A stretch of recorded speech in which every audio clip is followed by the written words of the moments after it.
make contact. 92, 95, 95, 101? No, they're starters for 95.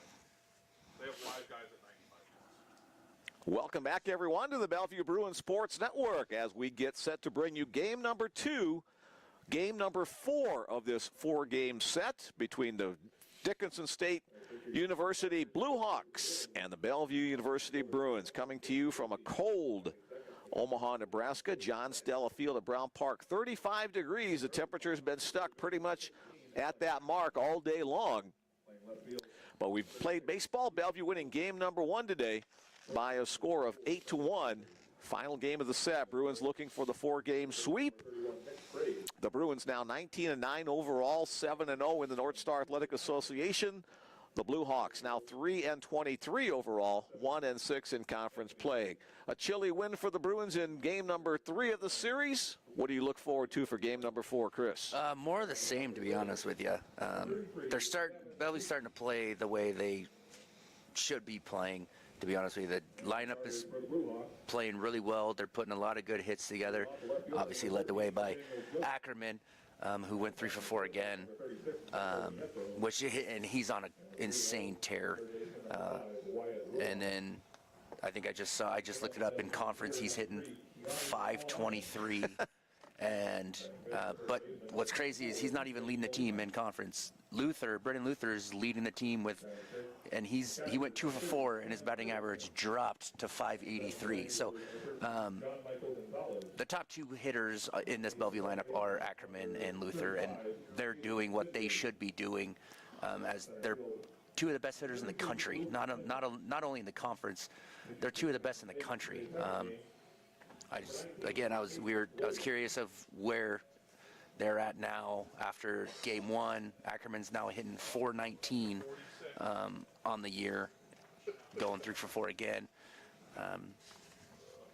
And Luther's right behind him in 380 something, right behind him. So again, those 2 guys are the best hitters on the team. They're 2 of the best hitters in the country, and when they go, this lineup goes. There's no ifs, ands, or buts about that. When they're hitting well, this lineup is scoring a lot of runs. The weather is cold. Those 2 guys, however, are especially hot. Yep. As the Bruins with 43 hits in this 3-game series, 11 of those hits from Alec Ackerman, 8 of them from Brendan Luther. Game number 4 of the series, game number 2 of today's doubleheader will feature a battle of right-handers. For the Dickinson State Blue Hawks, it'll be Tate Williams on the mound. No wins, no losses. A 4.12 earned run average on the season, 16 strikeouts under his belt. It'll be Gavin Wuschke for the Bellevue Bruins. 3-0 is Gavin's record, a 4.62 earned run average with 27 strikeouts. We'll give you the starting lineups, batting order, defensive positions. We have a second as we are right back to the action after our quick break. Game number 2, first pitch underway. The first batter stepping in for the Bruins, leadoff man Jake Lacey, the center fielder. First pitch in the strike zone on the delivery from Tate Williams. Well, the cold doesn't seem to be bothering Tate Williams. He's out there with no sleeves on. So we're all here complaining about the cold. He's out there saying, I can handle it. Some guys are just like that. They're impervious to the weather, so Williams must be one of those. 1 ball, 1 strike to count now on Lacey. I can say I am not one of those guys. I'm a weenie, too. I like to be warm. Here's Williams from the windup. The pitch. Breaking ball. Check swing. Appeal down to first base. They say he went around. I don't know about that. That didn't even look that close from my angle. But he said he went. Williams, just a freshman. This is his 8th appearance on the season. Only his 2nd start. Swung on and missed on a breaking ball. He gets Lacey to go down chasing for the first out of the game. Yeah, that kind of flipped the at-bat on that check swing for strike 2, going from being in an average or a positive count, 1-1 count, to down 0-2, changes the whole at-bat. Here's Bruin catcher Logan Grant. First pitch strike call for Tate Williams. Logan had a couple of hits in game number 1 today. Now 1-1 the count. For Williams, 19 2/3 innings of work coming in, allowed 22 hits, struck out 16. It's right, but it's backwards. Pitch down low, 2-1. That looked like a pretty good pitch right there. Slider must have been down because it was over the plate.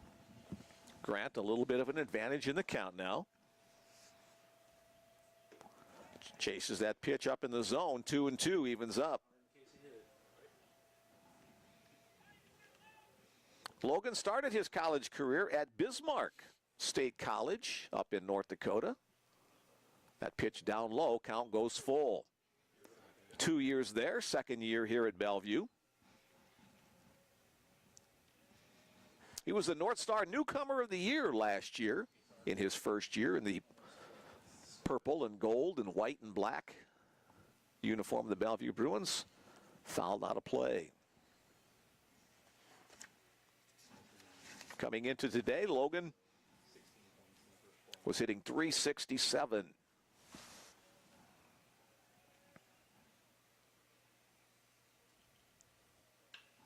And he'll up that average again with a base hit through the hole in the right side between first and second baseman. So Logan Grant, his third hit of the day. Takumi Mieno will step on as his courtesy runner. Yeah, Logan's seen the ball a lot better today than he did yesterday. He had a rough day to play yesterday. He still got a couple hits yesterday, but he just didn't look very comfortable to play yesterday. Every at-bat today so far, he's looked really good, looked really comfortable. Here's the hottest hitter on the Bruins team, first baseman Alec Ackerman. Again, 11 hits in this three-game set so far. Couple of 4-hit games and one measly 3-hit game. Disappointing. Slacker. First pitch upstairs. Ackerman, the native of Parker, Colorado, steps back in. Upstairs once again. Alec has a little bit of a unique back foot on his batting stance. He really just on his tippy toe. Look at the back foot as he steps into the right-handed batter's box. Yeah, it's something that has to keep him balanced. I know it's something that him and Coach Schmidt and Coach Malley have worked with him quite a bit. Then as the pitch is on its way, he plants it to push off from there. Just a little unique twist for Alec. 2-1 now the count.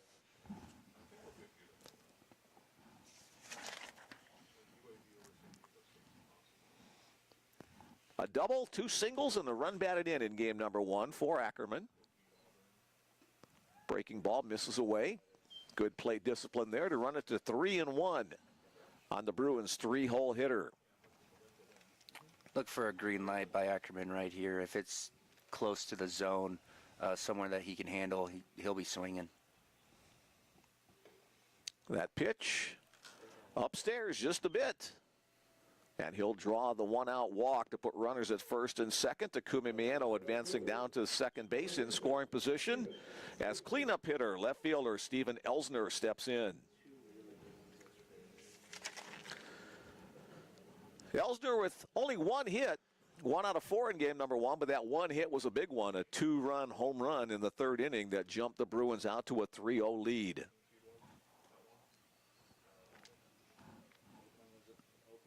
Williams looks the runner back to second and delivers a breaking ball for a called strike 1. The battery for Dickinson State in game number 2 today. Tate Williams on the mound. Cam Erickson back behind the plate. He caught game number 1 of the series yesterday. Williams comes set halfway between the buckle and the letters. Trying to hit the outside corner. He does. Now 0-2 on Elsner. That was a really good slider right there. Even if Elsner wanted to swing at that, there was not a whole lot of damage he could do with that pitch.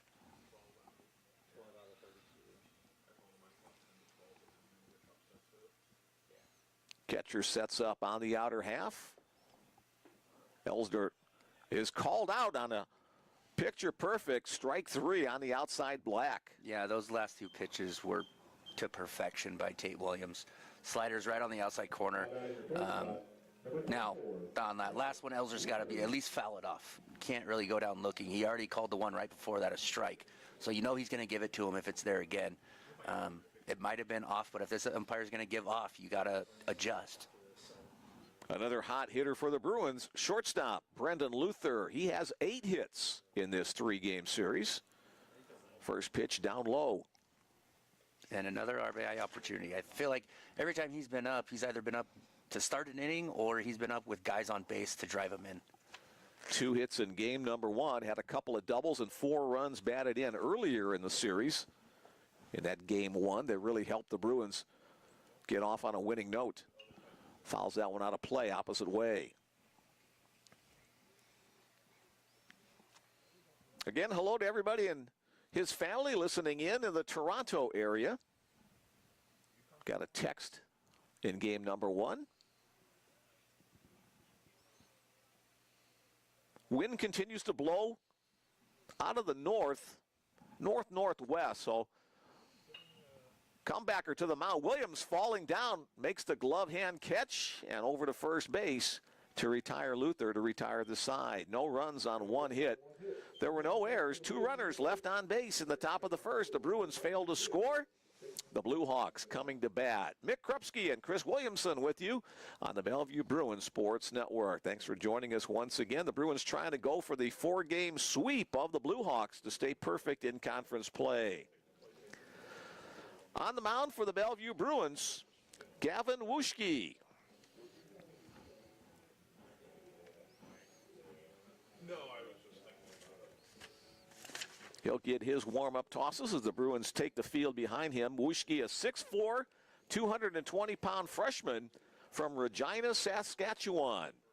So an all-Canadian battery for the Bellevue Bruins with Wuschke on the mound and Logan Grant behind the plate. Logan from Alberta.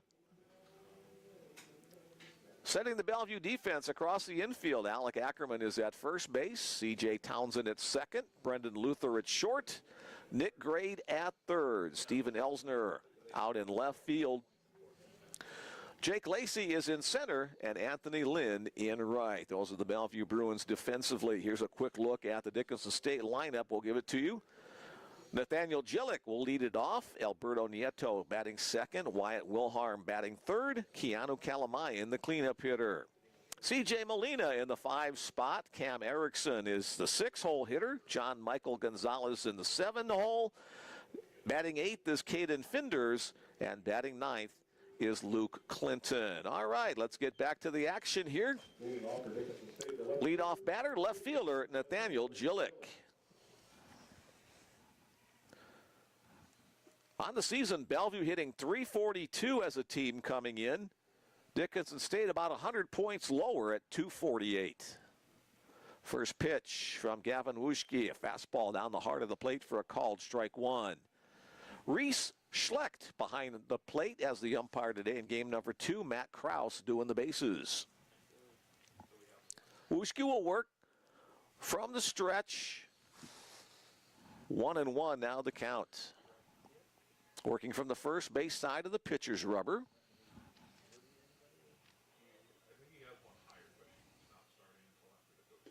Swung on and missed. Now 1-2. Hey, I want to correct myself from game number 1. The total number of wins in the career of Blake Crippen, 25. He's now in the lead. Bellevue's all-time career win leader on the mound. That one's hitting the air to the right field side. Anthony Lynn giving chase. The wind continues to blow it away from him, but Anthony able to leg it over there and make the catch for the first out of the inning. He's in foul territory, probably ran close to 100 feet or so at least to get to that one. Good pursuit. Yeah, he ran a long ways. The wind just kept pushing it and pushing it and pushing it. And give him credit, he didn't let up at all. Second hole hitter for the Blue Hawks, the shortstop, Alberto Nieto. Nieto played second base for the first 3 games of this series. He's drawn the nod at short on this one.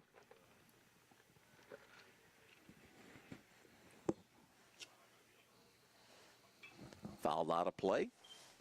1-1 count. Thermometer seems to be stuck at 35 degrees today. Wind out of the north at 16 miles an hour with gusts over 20. Line right back up the middle. Nieto puts bat on ball and gets the first hit of the game for the Blue Hawks, right back where it came from. Yeah, that was a cutter just right on the outside corner. He did a good job of just taking it right back in the middle. He didn't try to pull it. If he'd have tried to pull it, he probably would have just grounded out to the shortstop, but put a really good swing on it. Our first text of the afternoon, game number 2, comes from Montana. The Montana McMahons watching in Bozeman. Let's sweep this series. Go Bruins. Next batter for the Blue Hawks, third baseman Wyatt Wilharm. The pitch upstairs.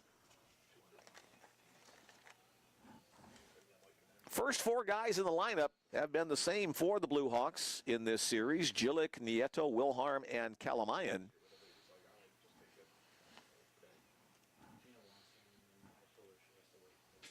Runner goes, hit and run, throw to second base, short hops, not in time. Alberto Nieto gets the stolen base. He had one in game number 1 as well. Now 16 stolen bases on the season for Nieto. Yeah, that was a good job by him over at first base. I was watching him. He was creeping. His stance was open a little bit. So that's hard to tell as a pitcher of how far they're getting off. There's got to be a little bit of communication with him and Alec over at first base. Breaking ball fouled back to the net. So he knows when to pick over or step off. So there's got to be a little bit of communication. If he's not stopping his feet and basically getting a walking start to steal, he's more than likely going to be safe 95% of the time. Even a perfect throw is not going to be in time. Chop back up the middle. Brennan Luther a couple steps toward the second base bag. Across the diamond, 6-3 on the play. Nieto advancing to third, got a good read as the ball was hit behind him. Designated hitter Keanu Kalamayan next up for the Blue Hawks. Blue Hawks only 2 hits in game number 1. They were shut down pretty well by Blake Crippen and Brock Townsend. Crippen earning his 25th team-leading career victory for Bellevue pitchers. Breaking ball misses away.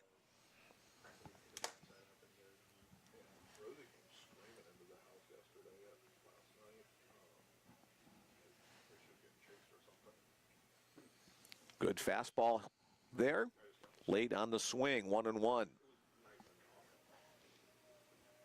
We've got one Bellevue fan in the queue already. Now we've got our first Blue Hawk fan watching live from Vail, Arizona. Go Tate and go Hawks. That comes from Dallin Williams.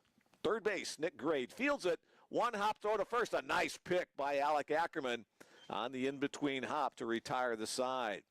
So both teams get a runner in scoring position in the first inning, but fail to score. No runs on 1 hit, no errors, 1 man left on base, 1 complete. We're scoreless in the final game of this 4-game set between the Bruins and the Blue Hawks. If you would like to join us via the text message, that number once again, 402-515-7654. Thanks for those folks who've been playing along with us on this series to join us. Always fun to hear where people are listening in.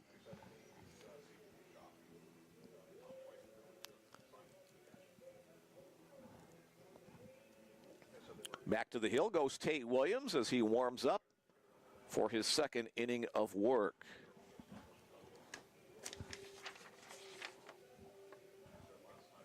Hopefully it's starting to warm up. Looks like the clouds are starting to give away a little bit. It got a little bit brighter outside.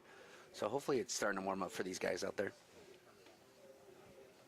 Yeah, not exactly ideal conditions for baseball, but again, you're playing northern baseball. You gotta, it's fun to play when it's 70 degrees, but it's also playable here at 35 degrees, half of that. So Bruins bats back to work. Bellevue with double-digit hits in each of the 3 games of this series so far. Third baseman Nick Grade will lead it off for the Bruins. Again, Dickinson State, the home team, as this series was supposed to have been played in North Dakota. The wind picks up in intensity here, blowing some of the last fall's leaves around. Also, the netting here gets a little shake. Flags whipping out in center field. Want to know the count on Grade. Swing and a miss. Not exactly warm in the press box, but at least we're out of the wind, so our we don't have to contend with all the elements that the guys on the field do. 2-1 the count. I'll stop whining with that. Here we go. Williams from the windup. Low and in, 3-1. Hitter's advantage for Nick Grade.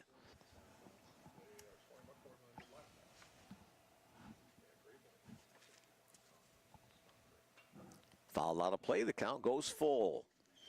That's not a very good pitch to swing at when it's 3-1. He's not going to be able to do a whole lot with that pitch. It was up and outer part of the plate. That's really not a pitch he can drive. Payoff pitch, misses wide. So Nick Grade leads things off in the second inning by being a base runner for the Bruins. Next up, second baseman C.J. Townsend. Townsend with I think it's 15-game hitting streak now. I'll pull it up for you.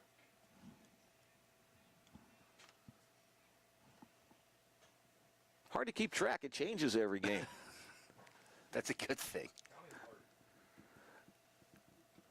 First pitch wide off the glove of the catcher Erickson, but not far enough away for Grade to advance to second. Yeah, he was already starting to move back to the bag when the catcher was catching the ball, so it's not really great base running right there. He's got to still be either where he's at or still moving forward a little bit towards second base. Erickson sets off on the outside part of the plate. That's where the pitch goes on the knees, called strike. 1-1 on CJ. Again, last game, the bottom of the order got the offense rolling. They were, in the third inning, they were able to start a 3-run inning. Townsend shows bunt. Misses on the attempt. Throw down to first base. One hop save by Molina, the first baseman. So a strike on the play, 1-2 on CJ as he just missed on the bunt attempt. The streak is 15 right now. Okay, so confirmation from Bill Mullins, 15-game hitting streak for CJ Townsend. Brother Brock came on for 2 innings of relief work to seal down the victory in game number 1 today. CJ fouls that one back. Eugene, Oregon, the home of the Townsend family.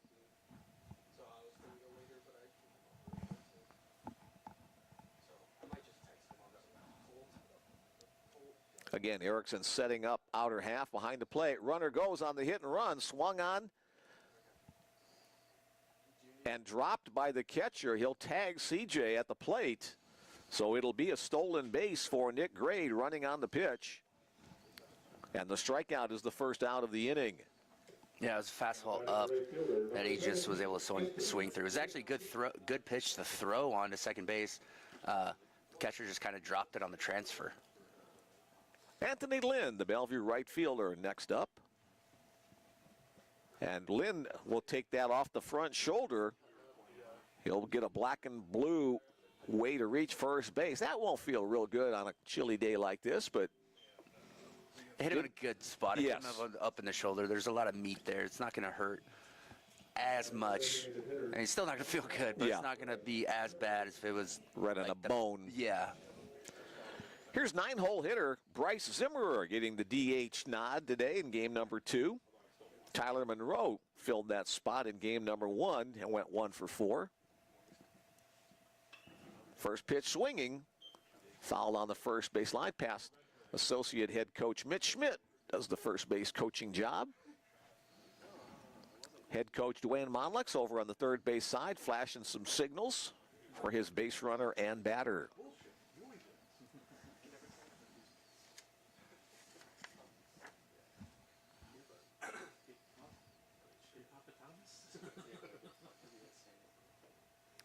Fastball, outer half for a called strike.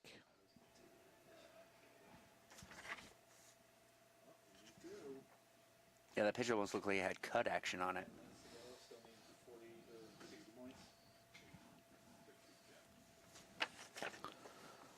Looking for Zimmer's batting average. No wonder I can't find it. I'm looking at last year's stats.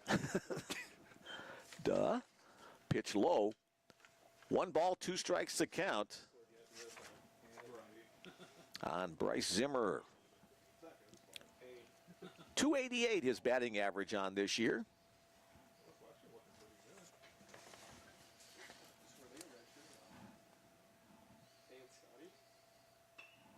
Chopper on the ground is short. Fielded there by Nieto. His throw to second base pulls him off the bag and a drop pitch. A drop ball at second. Fielder's choice for Zimmerer. Bill, how are you going to rule that? E6, I think. E6 on the throw. Grade advancing to third. Lind advancing to second. So Dickinson State having at least one error in each of the 4 games in this set. That'll take the Bellevue Bruins back to the top of the order. Center fielder, Jake Lacey. Yeah, he did a really good job getting over to the baseball. He sat down really well, made a good transition, and just an errant throw.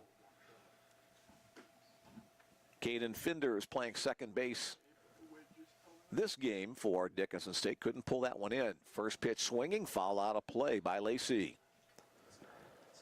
Lacey, a strikeout victim his first time up. Tate Williams has 3 strikeouts already through the first inning and the third. Bruins an opportunity to open this game on top as they have in each of the 4 games of this set. Each of the previous 3, excuse me. Flared foul, right side out of play again, 0-2. Yeah, Tate's doing a really good job on the mound, keeping them off balance, not giving them a whole lot of the hit over the middle of the plate. He's really doing a really good job of staying on the corners and mixing speeds. The freshman from Vail, Arizona. Again, hi to his family listening in there. Away on the breaking ball, 1-2. Good discipline by Lacey not to chase there. I'm assuming Vail, Arizona is up in the mountains of northern Arizona, like Vail, Colorado is in the mountains of Colorado. Chopper, that's going to be a tough play. Here comes the end of the shortstop, but he will not have any option to throw it. It's an infield single and an RBI for Jake Lacey as Nick Grade comes in from third to score the first run of the game for the Bruins. Yeah. Lind advancing to third and Zimmerer to second. That's just a turf single. That's such a tough play for any, and that's really hard on Tate. I mean, he's been pitching really well, and to give up your first run that way, you're just like, oh man, really?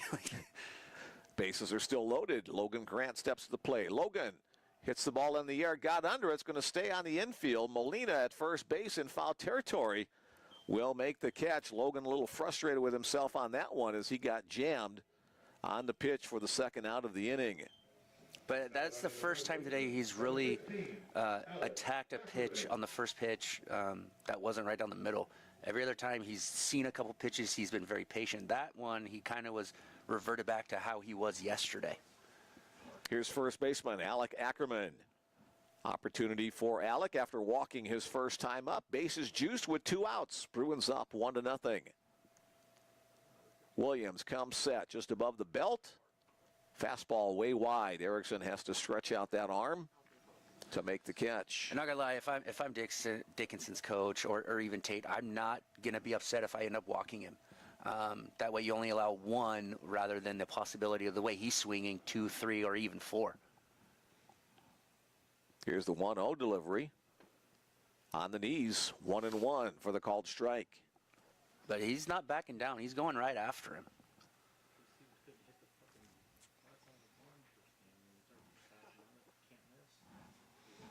Many multi-hit games on the season already for Ackerman. Line back, almost taken off the head of Ted Williams. 1 run is in easily. 2nd run is going to come away, and that bullet to center field. The overthrow at second base will allow Ackerman to take the extra bag. So 2 RBIs on the solid single to center for Alec Ackerman. As Lynn scores and Zimmerer scores, Lacey to third and Ackerman to second. That is nerve-wracking. That's the worst. That's the last thing. I hate seeing that type of stuff. And he got out of the way just in time. It looked like it was maybe 6 inches above his head because it was a missile off Ackerman's bat. Oh, Alec comes through once again for the Bruins. With that, he picks up his now 29 RBIs on the year. That takes over the team lead. Here's Steve Elsner. Steven, a strikeout victim his first time up. That pitch down low in the dirt. You know, if I'm Tate Williams here, I'm doing basically what I did in his first at bat against Elsner. You know, sliders on the outside corner. He looked very uncomfortable with those pitches. Elsner looking for a pitch he can pull on the inner half. There's that slider that Chris just mentioned, clipping that outside corner, 1-1 to count. Yeah, if he can stay there, you know, he has a good chance of getting Elsner out. If he doesn't, if he misses in, he might be in trouble. But if he can keep hitting that spot with that pitch, he'll have a good chance. There it is again, but up the middle. Elsner reaches out, spanks it right back through the hole. Here comes Lacey, here comes Ackerman. And another 2-run base hit, this time by Steven Elsner. Back-to-back 2 RBI attacks by Ackerman and Elsner. Bruins on top, 5-0. Yeah, I think the height was good. It just caught a little too much of the plate. He didn't have it as far out on the outside part of the plate as he did the last couple pitches when he struck him out, and then the first pitch of the bat for strike one. That one caught a little too much of the plate, and Elsner was able to get a good piece of it. 9th batter of the inning for the Bruins, shortstop Brendan Luther.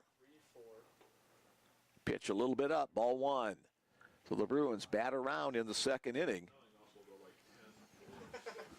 5 runs in the inning on 3 hits so far. Luther trying to add another. Fastball clips the outer corner, 1-1. Excuse me, 2-2. I was right, 1-1 is the count on the batter. Ball's hit in the air to the right side. We'll get a little extra juice. Ball's hit to the left side. They're going to be knocked down. Going to be hard to hit a home run to the left side today. Flared to the left field side. The shortstop Nieto circles around it, and he'll catch it for the 3rd out of the inning. As I just said, 5 runs on 3 hits. There were 2 errors and 1 man left on base after 1.5. The Bellevue Bruins 5, the Dickinson State Blue Hawks nothing. Yeah, it was a good job by Bellevue by pressuring Tate, getting him out of his rhythm. Like he was in a really good rhythm in that first inning, and then they were able to put some pressure on him. Again, it started with the bottom of the order. Bottom of the order came through just like it did in Game 1 today. Came through to get the rally going, and when the bottom of the order gets going, it just gives the top of the order that much more opportunity to get more runs in. Yes, sir, I do. Athletic Director Ed Lahotek joining us in the press box, giving Chris a little grief over here. Just punch the guy. You're younger and faster than he is. So. I like him too much. Oh, okay. You've got one fan, one friend. I know. I'll tell you what amazes me. All the cars out there, and there's nobody here. Each of the players drove, I guess. So, all right. So we're back to the action. Bottom of the second inning. Bruins with a great top half of the frame. First baseman C.J. Molina will step in.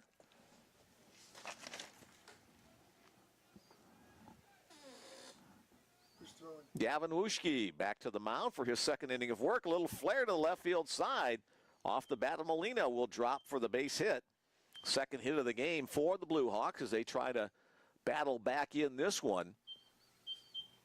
Those are the hits that bother you as a pitcher. I mean, you throw a good 2-seam fastball on the outside corner, and you get him to swing at it, and he just gets just enough of it to flare it over the third baseman's head. Here's the catcher, Sam Erickson. Erickson drew the start in game number 1 of this series yesterday. Back behind the dish here. Saw a little action at shortstop in the first game of the doubleheader today.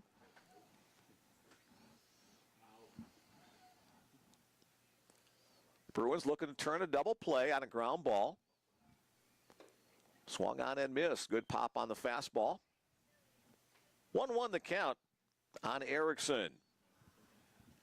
I wouldn't be surprised to see a cutter in or also a changeup away. He's got both of those pitches in his arsenal. Either one would be a good pitch right here. That was not a good pitch as it bounced up to home plate, blocked up by Logan Grant. No advance for the base runner. Yeah, I'm not quite sure what pitch that was. It looked hard, but if there was a cutter, it wasn't a good one.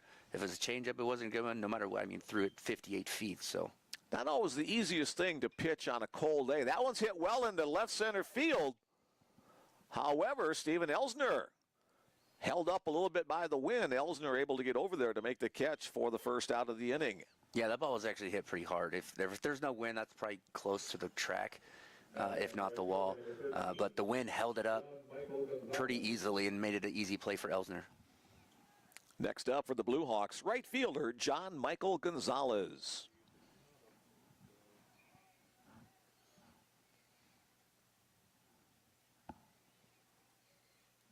Wuschke delivers up and away, ball one.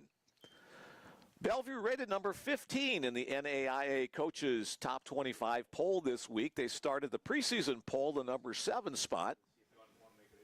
First regular season poll was last week. They do it every 2 weeks. Gonzalez hits that one into right center field. Molina around second, the throw behind. He's back in time. So Molina stops at second. Gonzalez reaches on the single, second hit of the inning for Dickinson State, as second baseman Caden Finders will step in. Another left-handed batter for Dickinson State. I mean, with them only dropping 6 spots, that goes just to tell you how hard their non-conference was.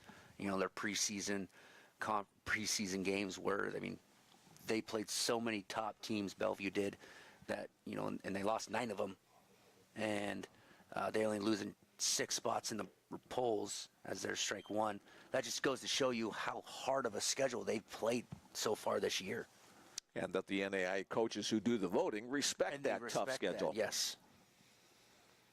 Wuschke looks in, gets his signal once again. Signals again sent in from the bench from pitching coach Sean Malley. Tough play for Luther at shortstop.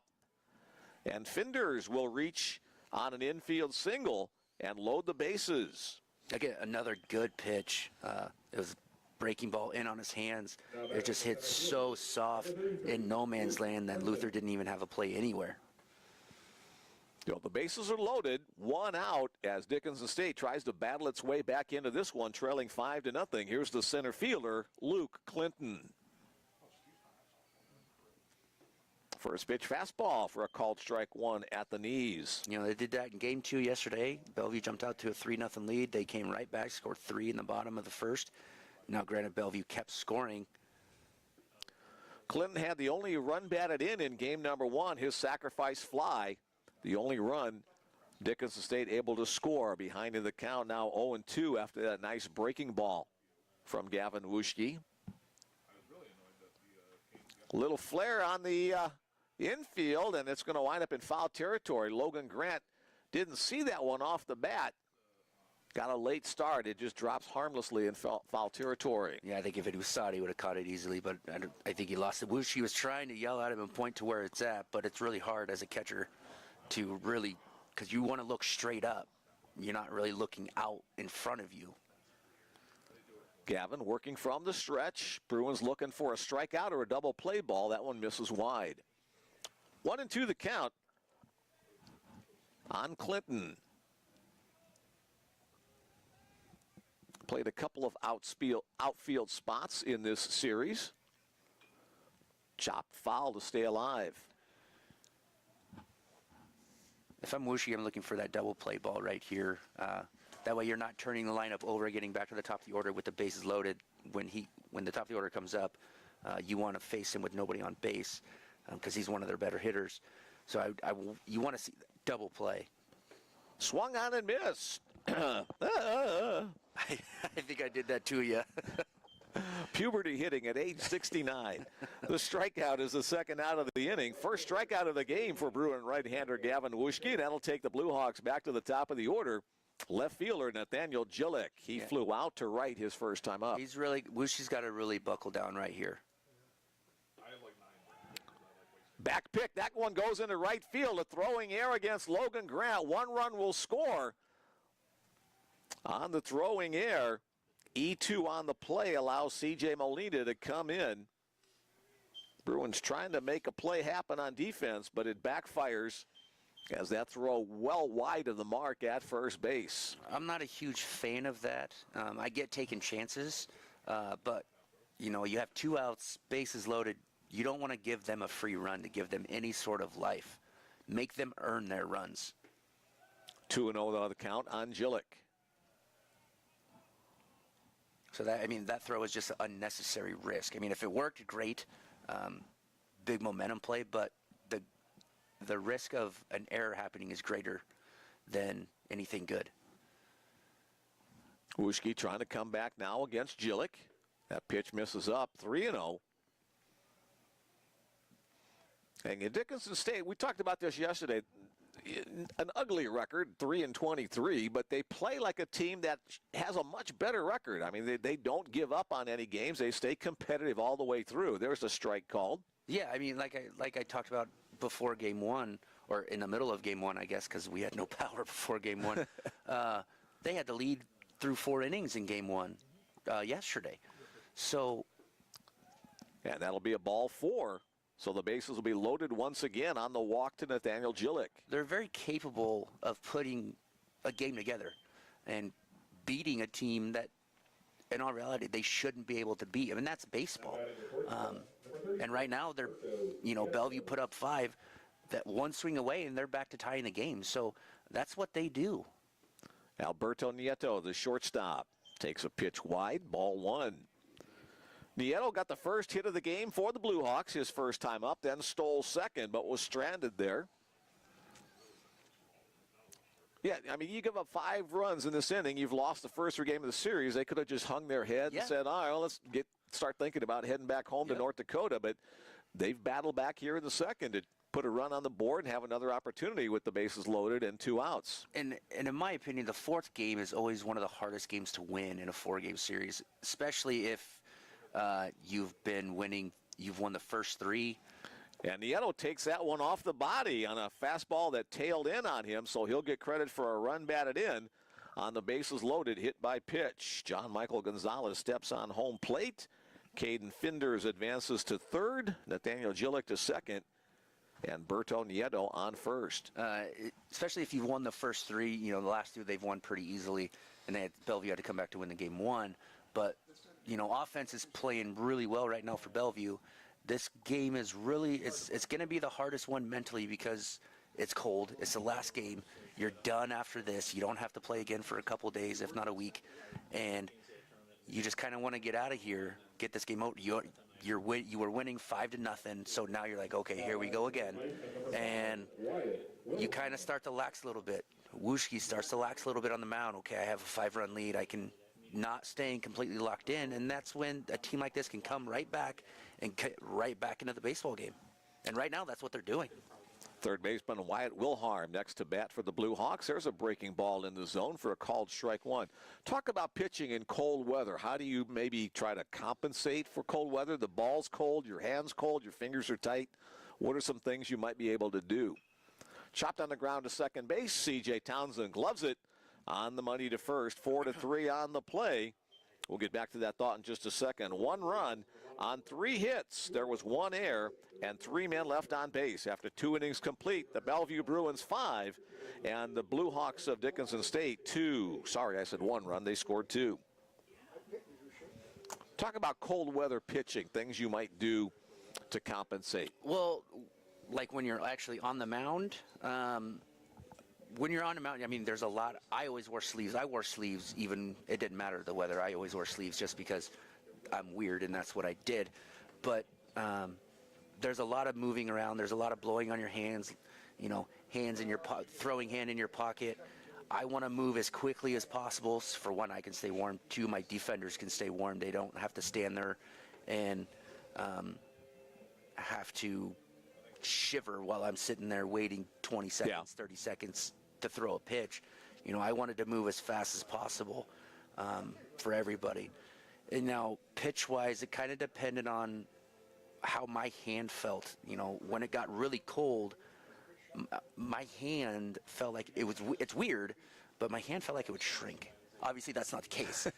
But No. the feeling of gripping a baseball, like, because the muscles will get so tight, it was really hard to grip a baseball at times. And I didn't have that much later on in my career, but, high school a lot, early on in college, I had that issue where I was like, I don't know if I can throw. But I was able to obviously figure out what I need. There was a lot of rubbing on my hand. Really made sure that, I had multiple layers to put on in between innings to stay warm. Both teams score runs in the second inning. Let's get started with the top of the third. First pitch fouled out of play by Bellevue third baseman Nick Grade. Tate Williams back to the mound, continuing on task for the Blue Hawks. Grade swings through that one, now 0-2. Now, for Tate Williams here, for Dickinson, he needs to get a 0 on the board as there's a foul ball, to keep some sort of momentum that they got back, and that putting up 2 runs after giving up 5. If he can put up a 0 here, that just gives more life to this Dickinson State team that won't go away. Swing and a miss, a good start for Tate Williams as he gets Nick Grade to go down for the first out. Both teams with 4 hits through the first 2 innings, but Bruins able to put 5 runs across the board to 2 for Dickinson State. Here's C.J. Townsend, the second baseman. Well, Tate Williams kind of quietly put up 4 strikeouts so far. C.J., one of those strikeout victims, his first time up. That one gets away from Erickson, ball 1.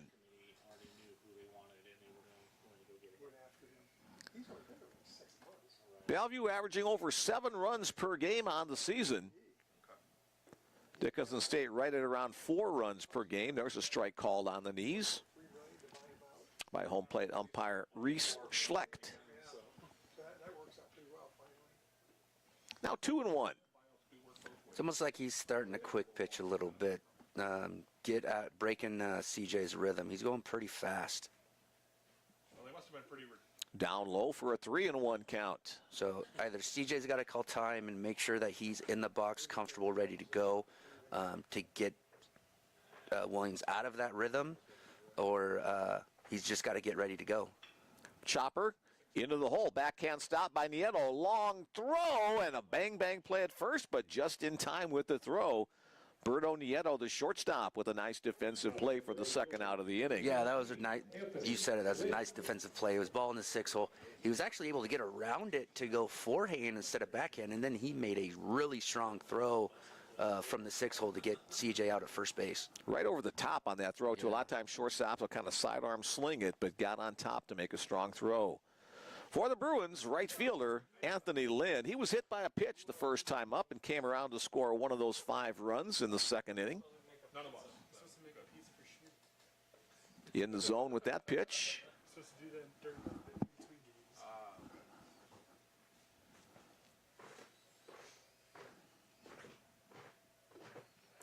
On the knees once again, 1-2. Is there starting pitcher? Missing down that time. Runs the count to 2-2. 2 balls, 2 strikes, 2 out. We're in the top of the third inning. Foul back to the net. Bruins have a midweek game, March 26th, right here at John Stella Field against Midland University out of Fremont, Nebraska. I think the weather forecast isn't real promising for that one, however. Pitch upstairs. Count goes full. 2 out, nobody on for the Bruins.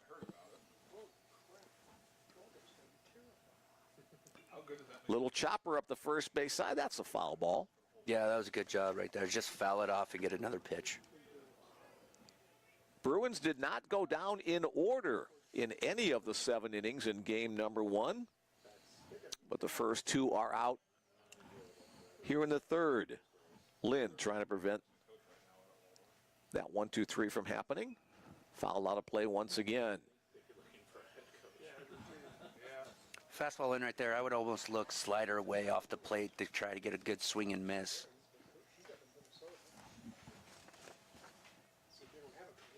Williams winds and delivers. That one's popped up in playable territory. Right fielder Gonzalez coming on right near the foul line. He'll make the catch, and for the first time today, the Bruins do go down in order. I jinxed it. No runs, hits, or errors. Nobody left on, obviously, after 2.5. Our score remains 5-2. Bruins on top. Now, that's a good job by Tate Williams right there to put up a 0 against this Bellevue lineup after your team's come out and gets 2 of those runs back. Now you have some sort of momentum. They can, all right, we can, we get a couple more. We're right back in this thing. Now it's up to Wuschke to, okay, that's enough. Like you got 2 runs. Now it's time for me to go to work, and not give in, not give them any more life, any more momentum that they've already gotten from that last inning. Last year, the Bellevue Bruins were the regular season and postseason champion. Bellevue finishing the year 48-10 overall, 25-3 in conference play. Dickinson State finished in 5th place in the then 8-team conference. Last year, Dickinson at 22-28, 12-15 in conference play. Presentation College closed its doors last year, so only 7 schools in the North Star this year.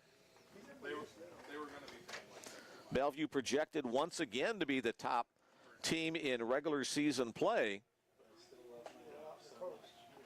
Dickinson State projected to finish in 4th place. In fact, a 4th place tie with Valley City, who the Bruins swept last week. The conference tournament this year will be held in Dickinson, North Dakota.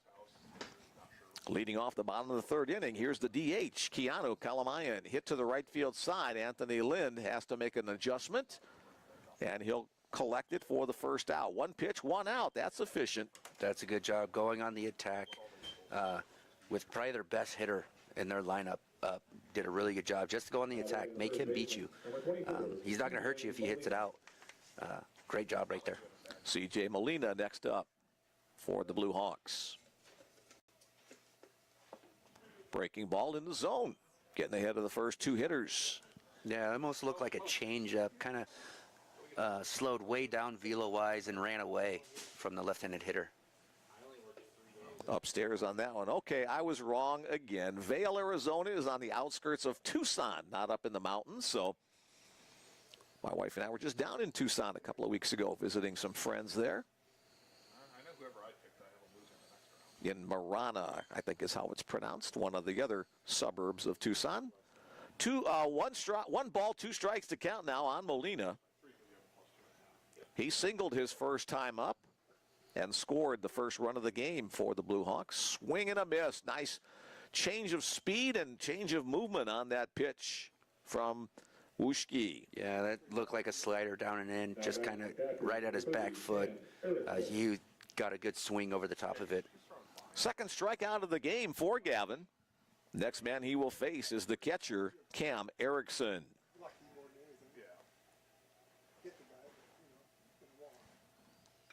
Little chopper back to the mound. Gavin fields it on the second hop. Underhand toss to first. Retires the side. So a 3-up, 3 down to the top of the inning. A 3-up, 3 down in the bottom of the frame as well. 3 innings in the book. Bellevue 5, Dickinson State 2. Yeah, really good job by Wuschke right there to come right back after your offense goes 3-up, 3 down, to come right back and get 3-up, 3 down of your own. Now offense has got to get going again. 9-1-2 I think we have coming up. Yep. So offense has got to get going again and get that pressure back that they created in the second inning. One more text message in the queue, and it's also from Tucson. Tina from Tucson. Good alliteration. Let's go C.J. Molina. Go Blue Hawks. So C.J. was just up in the last half inning, but went down swinging. 1 for 2 in this game. If you'd like to be part of the party by sending along your text message, we'll give that number out another time or two. 402-515-7654. As you mentioned earlier, most of our texts today come from warm weather locations. So Arizona, Texas, California, send some of that warm weather our way. It's all the way up to 36 degrees. Hey! It's climbing. We actually started at 38 degrees and it dropped down to 35. It was there for several hours now. Up.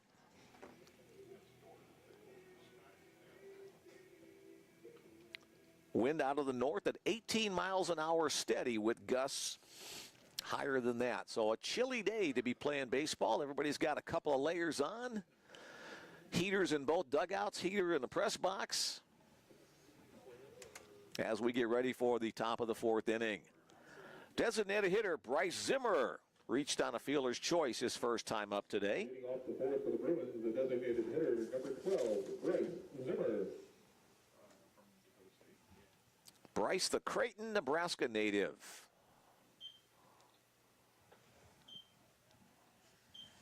Creighton University also in action in the NCAA basketball tournament. Couldn't hold up on that one. Let me check with The that. Creighton brothers, the founders of We're getting rid of that you're aware of? Do you have any what? Creighton University. We're getting rid of right now. That's what I'm aware of, no. He says no. Williams delivers. Yep. A little bit too low. 2-1. Who's that? Jimmy. Oh, yeah, no, we haven't. I told him Williams coming into today's game with a 4.12 earned run average. They had some down here, but Omaha South. Yeah. One of the better ones on the staff. I told him I'd check with you, but I wasn't sure. Dickinson State pitching staff with a 9.00 team earned run average. That one paints the outside black. Full count on Bryce Zimmer leading off the top of the fourth inning. 9-hole hitter. Chops it on the ground. Molina, the first baseman, gloves it. Tosses to Williams covering. 3-1 on the play for the first out. Yeah, out of the 5 runs that Williams has given up, actually only one of them is earned. So he's really only given up 1 run.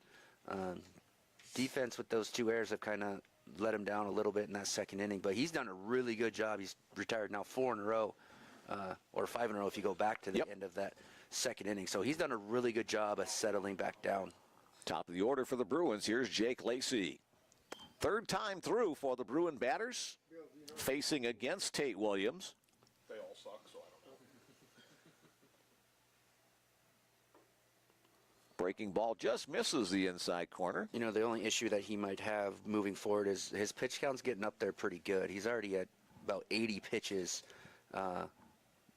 going, maybe he's 79 pitches to be exact, moving forward. So I'm not sure how much longer he's going to have going. They do have somebody warming up in the pen right now, so he's getting up there.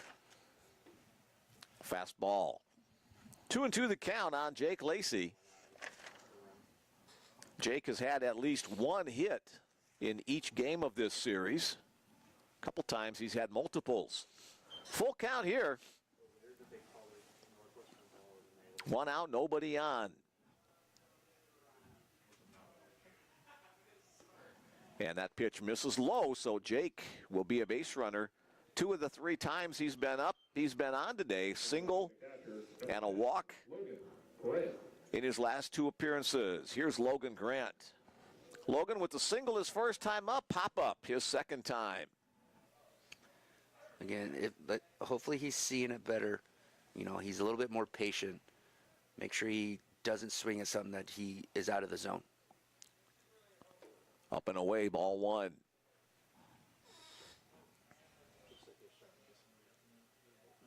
Logan, the North Star Athletic Association newcomer of the year last year. So there's a rumor going around because Duquesne's coach was Runner goes on the hit and run. He'll hit it opposite way. Gillick, the left fielder, got turned around but able to get back to make the catch. A ball that was well hit, but hit into the teeth of this wind blowing in from left field. Jake Lacey has to retreat back to first base. Yeah, that was another hit and run. He put a really good swing on it, just hit it up into the wind. Alec Ackerman awaits on deck, but first a visit from the coaching staff to talk to Tate Williams. Probably to say, hey, pitch this guy carefully, as Alec has been on fire. Yeah, they could be making it, I would be surprised, but they could be making a change right now. He's at 84 pitches, you know, and they do have somebody looks like pretty warm in the pen. Warm is relative on a day like this. So. Warm to throw in the game. Now they're going to keep him in, which is the right decision in my opinion. I think they should. He's been pitching extremely well, and if Ackerman hits it out, he hit it 700 feet to get it through this wind. So it is what it is, and Ackerman's just, you got to, if you walk him, you walk him. Williams from the stretch. And he'll take it off the back shoulder. Or hit him. Yeah, there you go. And that looked like a breaking ball, to be honest with you. That didn't break. It wasn't coming very hard. So it's just as good as a walk. You throw less pitches. I'd rather face Elsner than Ackerman, to be honest, at this point. So, because right now, Ackerman is a scary, scary hitter, and he's already struck out Elsner. But Elsner also got a single his last time up and drove in 2 as part of that 5-run uprising in the second inning. First pitch, ball 1. Elsner, another power threat, but again, the wind kind of negates a right-handed batter's power unless they go opposite field. Elsner hits it hard and through the infield out to center field.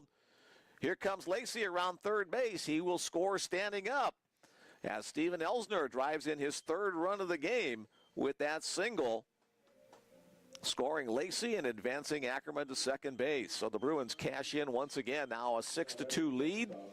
And out of the dugout comes head coach Michael Dow. And at this point, it looks like he's going to signal for the pitching change. So a nice job on the mound today for Tate Williams.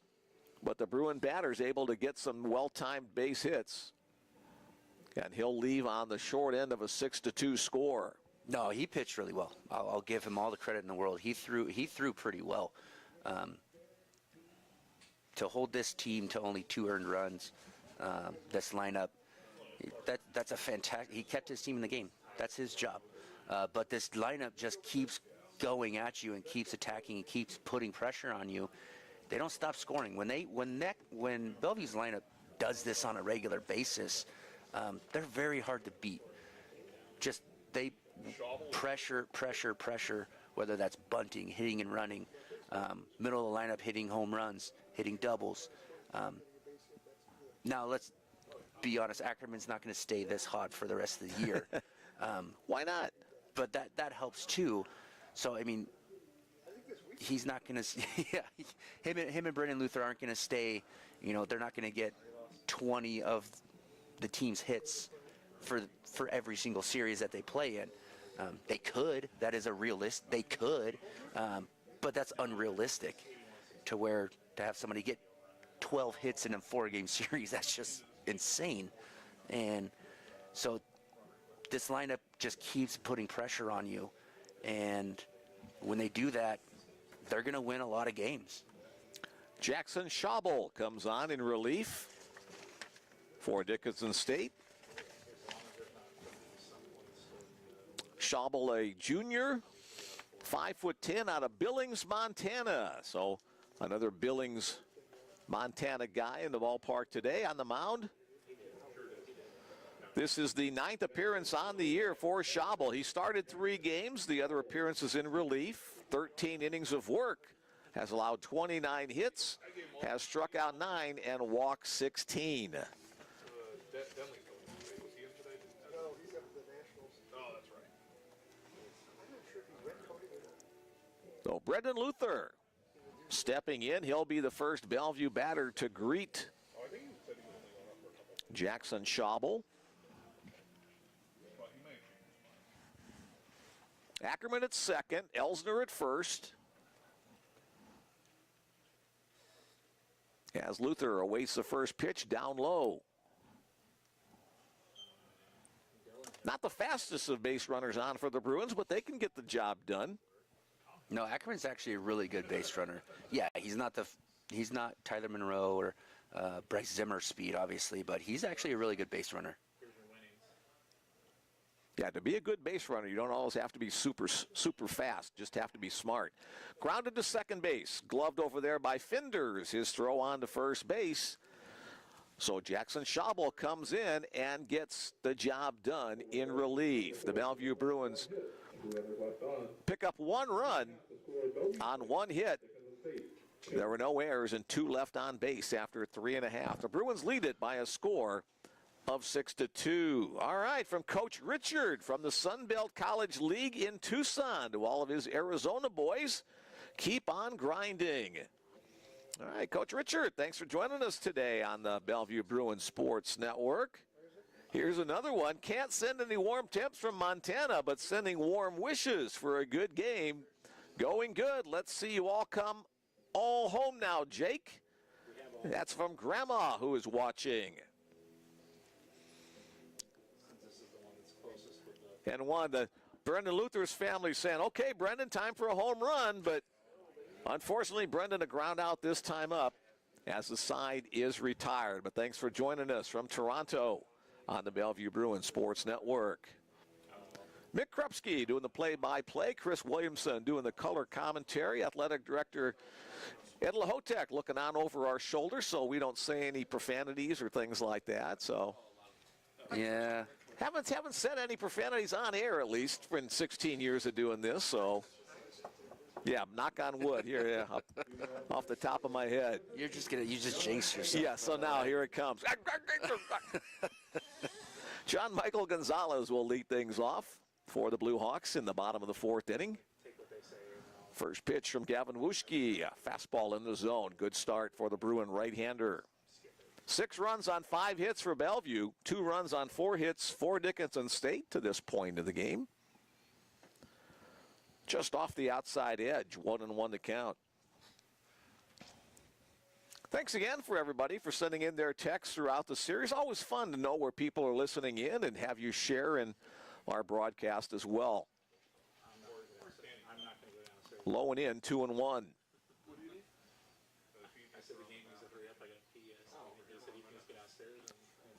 Wind continuing to blow out of the north, so hey, coming our way. That was right by the camera. Hopefully they didn't flinch on that one. I did. Ed, you're an old softball coach. Did you flinch on that? No, not that one. All right. I recognize there's a net. Here's the 2-2 pitch. Gonzalez checks his swing. The count will go full. I would go fastball here. Pound the zone. Don't walk him. Make him earn his way on. And the pitch is a fastball grounded over to CJ. Townsend makes the play for the first out of the inning. 4-3 on that one. Good call, Coach Williamson. Actually, is Coach Williamson a volunteer coach with the Bruin program in addition to being a police officer and former Bellevue player? Next batter, second baseman Caden Finders. He singled his first time up, shows bunt here, fouls it over near the dugout. I don't mind the idea. Execution was pretty poor. I mean, bat barrel was pointed down to the ground. You're never going to get a bunt down when your bat is pointed down to the ground like that. More than likely, you're going to pop it up. Finders, a freshman from Williston, North Dakota. Actually, not a lot of North Dakota natives on the Dickinson State roster. Most of their players coming from elsewhere. Fastball up high. 1 ball, 2 strikes to count on Finders, getting the start in the final game of the set. My best years on brackets have always come when I've had a shitty first day. Wuschke comes set and delivers. That pitch drops low below the zone, 2-2 the count. That was a really good pitch location-wise. I don't know how he didn't swing at it, but that was a fantastic pitch. Dickinson State in the road gray uniforms today with the navy blue trim. Tries to go backdoor with the breaking ball, but it stays out wide. Again, a full count. Again, I wouldn't change my plan from the last at-bat. It's full count. Throw a fastball, make him earn. If he gets a hit, he gets a hit, but don't walk him. Here's the pitch. Again, it's a fastball. That's going to be a called strike 3. A perfect pitch on the outer half. 1, 2, 3. I can count to three. 3 strikeouts for Gavin Wuschke so far in today's game. Next up, the 9-hole hitter, center fielder Luke Clinton. I would go on the attack. I mean, 9-hole, throw fastballs, make him earn his way on. Clinton swings and misses at a breaking ball. Clinton, a strikeout victim, his first time up. Another guy wearing the face mask to try to stay a little warmer. Just his eyeballs poking through the little slot there. Yeah, I see I'd be one, wearing a two, couple of those if I were 3, outside, I think. 4. I see 4 on Bellevue's players. So it's cold out there. That pitch a little bit low. My brother found at an Army surplus store one year the face mask that the guys who work on the flight deck of aircraft carriers wear. Man, that kept your face warm. I'm sure Swing it and a did. miss. Now 2-2. Yeah, that was another fastball right there. Just attack right here. If you throw a ball, throw another fastball, go on the attack. The set, the pitch, and a foul ball up against off the mask of Logan Grant, now up against the screen. Home plate umpire Reese Schleck shows off his throwing arm as he tosses a new ball back into play.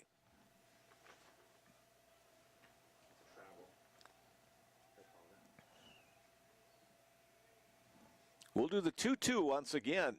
2 balls, 2 strikes, 2 outs. Make that 3 strikes. Back-to-back strikeouts for starting pitcher Gavin Wuschke as the side is retired in order.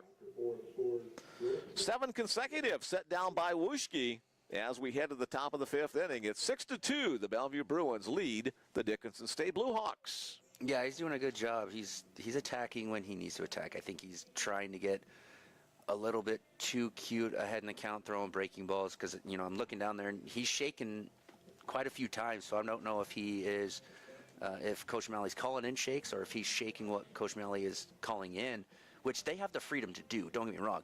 It's not Coach Malley calls in a pitch and they have to throw it. They have the freedom to shake, but when you shake, it throws off the whole plan that Malley has coming in. But you better execute that pitch.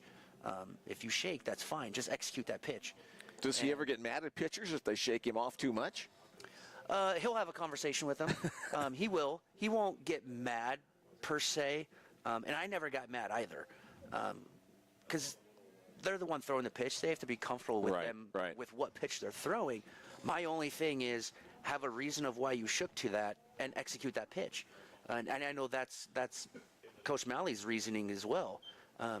Don't care if you shake me, just execute what pitch you want to throw and talk to me about why you want to do it, because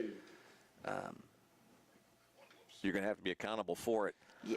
Leading off the top of the 5th inning for the Bruins, third baseman Nick Grade. And if Malley needs to change the way he calls pitches to suit how you throw, he'll do that in a heartbeat.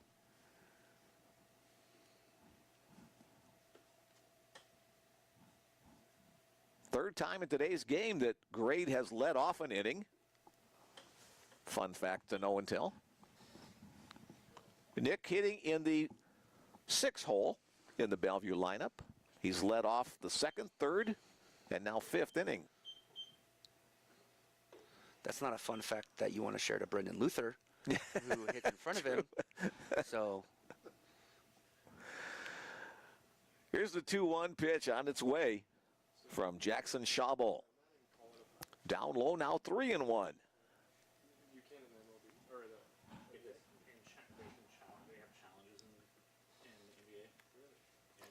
Schabel looks in, now delivers. Little chopper, foul up the third base side. Nick didn't get a real good swing on that 3-1 pitch. He's had hoping for something better here. He's had a couple 3-1 counts where he's swung at the 3-1 pitch, and it didn't look like they were great pitches to swing at 3-1. That's one. He hammers it through the hole in the left field to lead off the inning, the base hit. First hit for this game for Grade. A walk, a strikeout, and now a base hit. Next up for the Bruins, second baseman C.J. Townsend. Yeah, CJ is probably pretty happy that Williams is done on the mound. He gets to see somebody else. 0 for 2 against Williams. First time now against reliever Jackson Schabel.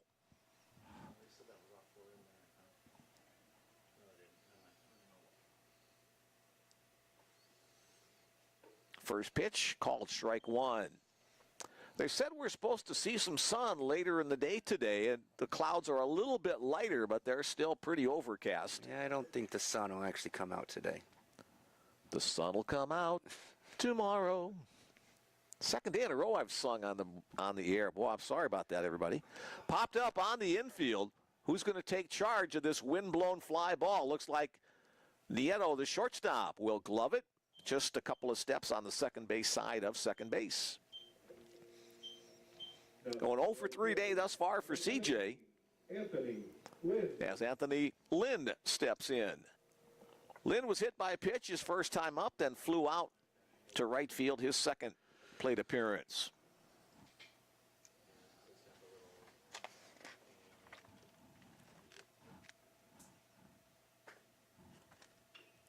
Anthony, little chopper up the third base line. That's going to be in foul territory. 0 for 2 in this one. 0 for 3 in game number 1. So a little mini slump.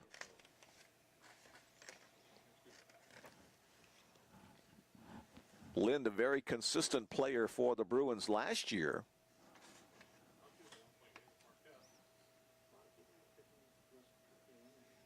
Doing the same thing again this year. Lind hit .339 last year for the Bruins.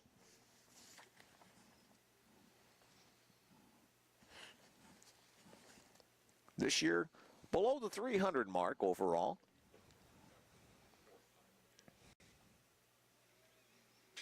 Windmills the bat, getting ready for the next pitch from Schabel, but instead a throw to first base again. Chasing Grade back. Grade quickly back out to a lead once again. 1 foot past the cutout, 1 foot inside.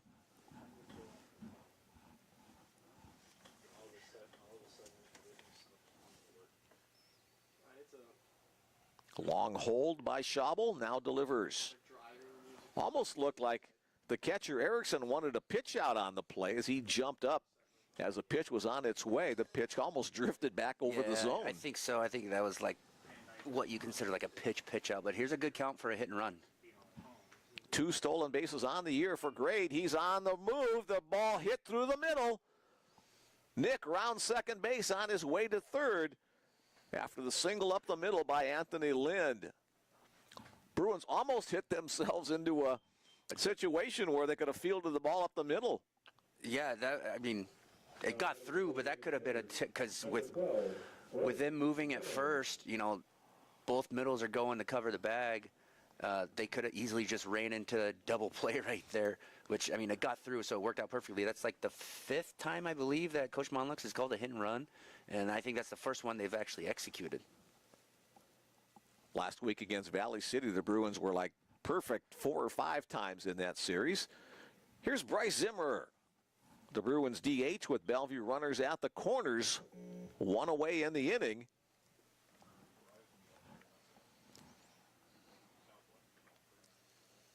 Six runs on now 7 hits for the Bruins, knocking on the door for more in the 5th. Bounced up to the plate, blocked up by Erickson. It wouldn't shock me to see some sort of a safety squeeze. Not a suicide squeeze, but a safety squeeze here to get that runner from first in the scoring position in second, score that runner from third, or even Bryce even beating it out for a base hit. Swinging away there, chopping it foul at home plate.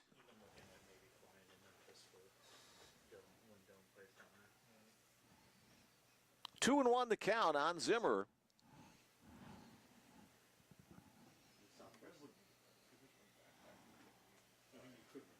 Bryce hitting .288 coming into today's action. Hit right at the shortstop. Nieto over to Finders. The turn at second base is not in time. The speed of Bryce Zimmer on display there as he legs out the fielder's choice. He will get credit for a run batted in as Nick Grade scores on the play. Now batting the center fielder. Yeah, it was just a ground ball right at the shortstop. Now, it'll be just like a safety squeeze because he's going to steal second, being scoring position probably on this pitch. 7-2 our score now as the Bruins cash in another run.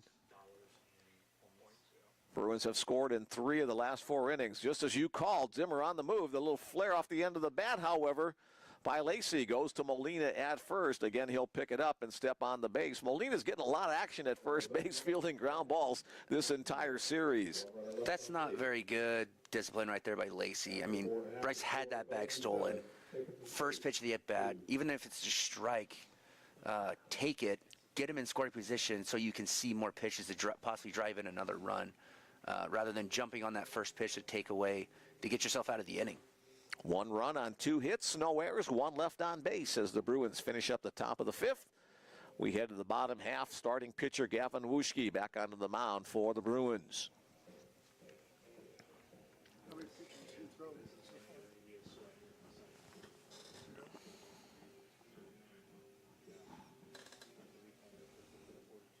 63 total pitches thus far for Gavin Wuschke through the first 4 innings, so he's on a pretty good clip. You want to try to get 15 or fewer pitches per inning. What we talk about is 12 or less. 12 or less, okay. If you can go 12 or less, because that's following the pitch plan that we've created here since, actually we've had it even when I was here playing. That's been our pitch plan. So 12 or less, if you execute it to perfection, it's going to be 12 an inning. Now, there's obviously cases where you don't and you throw more than that, but there's also cases where you throw less than that. So if you can average, that's why it's averaging 12 or less an inning, you're on pace for having a really good game, and starters can go deep. Perfection would be 3 pitches per inning, 1 pitch per batter per out, or an immaculate inning. Throw 9 strikes and strike out the side. Here's Gavin Wuschke back to the mound. First man he faces right back at the top of the order for Dickinson State. It's Nathaniel Gillick. Gillick 0 for 1 with the walk, leading things off in the top of the 5th inning. 3rd time through the order for the Blue Hawks. Breaking ball misses outside. Now 2-0 the count. You guys watching now? Same game. He's sweating up I'm the sweating whole at the point. under here. Bruins with a 5-run cushion. I thought FAU win that. They're down 14, There's a pitch in the zone, 2-1. How much time is left? 6 seconds. Okay. Gillick hitting .276 coming into today's action. Little jam job out to Brendan Luther at short. On the move, Luther charges hard, makes that transition from glove to hand, and gets it across the diamond for the first out. Yeah, good job by Luther coming in hard. He had to charge that ball pretty hard as Gillick was running hard down the line. He's just so smooth at that shortstop He's spot. so good. I mean, he's so really good. Probably one of the better shortstops Bellevue's ever had, to be honest with you, defensively. Here's Berto Nieto. Down low on the fastball. That is amazing. How good they are that. It was 29 and the final score was a final score of Little flare to the right side. C.J. Townsend can't quite handle that one. That'll be ruled an infield single. Again, another ball not hit very well, but hit into a tough spot. It'll be the 2nd hit of the game for Alberto Nieto. Yeah, I mean, name of the game is hit it where they're not, right? So it doesn't matter how hard you hit it. If you hit it when nobody is, you're going to get a base hit. So Nieto will have at least 1 hit in each of the 4 games in this series against Bellevue. Here's the 3-hole hitter, 3rd baseman Wyatt Wilharm. Couple of ground balls to middle infielders in his 2 at-bats today. Nieto a threat to run. He has 16 stolen bases on the year, has only been caught once. I wouldn't be surprised to see a pickoff here. I mean, he's getting a pretty big lead. He's walking. His feet never stop. Keeps inching his way, going on the move. Here's the throw from Logan Grant. Perfect throw from Logan down to C.J. Townsend, and the tag applied for only the 2nd time this season has Alberto Nieto being thrown out on a steal attempt. Yeah, that was a money throw by Logan. That's the only throw so far that I've seen that he's actually got the ball all the way to the bag. Every other throw has been short. So put it right on the bag. A nice job for the Bruins to clear the bases. There's a breaking ball from Wuschke in the zone. Now 1-2.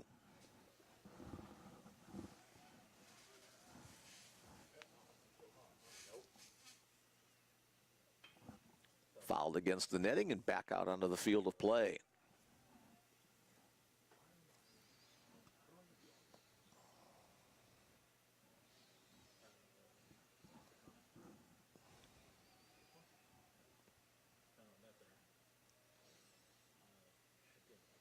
Breaking ball. Ooh, just missed. Not exactly sure where Logan Grant wanted the call for sure. Gavin Wuschke joined him on that same sentiment. I think everybody thought that was a strike. The entire defense started running in at the exact same time. So Full count on the batter, Wyatt Wilharm. Payoff pitch on its way. Line. Ooh, they're going to say fair ball down the third base line. They say right over the top of the bag. It looked like it hooked. It definitely landed in foul territory on its first hop after that, but a home plate umpire is going to say it went over the base, fair ball, and a 2-out double by Wyatt Wilharm. it looked like Nick dove, hit the ball when it was in foul territory. Now, it's hard to tell exactly if it went over the only thing I can think of is that it went over the front left corner of the bag and ended up that way. From our angle, it looked foul, but we're obviously up. We're not directly down the line like the umpire, But I also think it might be fair because Logan didn't say anything behind the plate. He didn't. Usually he would say something. He didn't say anything. He didn't make any gestures. Keanu Kalamayan, the next batter, after that 2-out double, looks at a breaking ball for a called strike one. Kalamayan 0 for 2 in this one. 0 for 3 in game number 1.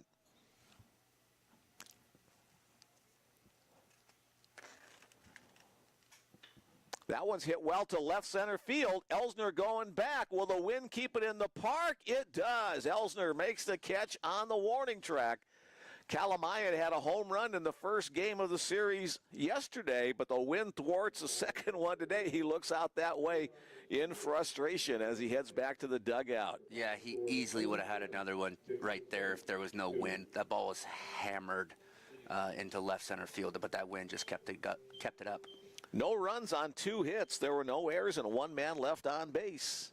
So Kalamayan gave it a ride, but Elsner makes the catch as we head to the top of the 6th inning. All right, Mick, dad duty? I got to go do dad duties. All right. So, hey, I keep getting more and more innings as we do this. So we're good. I'll do a full doubleheader with you at some point. Sounds good. So, again, appreciate you having me. It's been fun, and we'll see you next week. Always a seat ready for you here whenever you can make it. Chris Williamson, former Bellevue player and current volunteer assistant coach, off to take care of the kids. Full-time dad. There you go. That's the most important job. All right, 5 innings in the book. It's an official game. 7-2. Bruins on top, trying to get back-to-back sweeps to open the North Star Athletic Association conference season. Number 4 pitching. Thank you, Bill. Number 4, new pitcher for Dickinson State. I'm so excited I dropped my pen. Trevor Ball comes on in relief. He's the 3rd pitcher of the game for Dickinson State. Marquette's down 7.5. Give idiots. Yeah, pretty much. All right, Trevor's name is now officially in my book. Let's tell you a little bit more about him. I don't want to talk, but I do want to watch him. Trevor is a senior. This is his 6th appearance on the year. He's thrown 6 innings of work, 11 hits, struck out 4, walked 6, a 13.50 earned run average. Number 10, Logan Grant. Logan Grant will lead things off for the Bruins at the top of the 6th inning. Again, this is a scheduled 9-inning contest unless the 10-run rule comes into effect.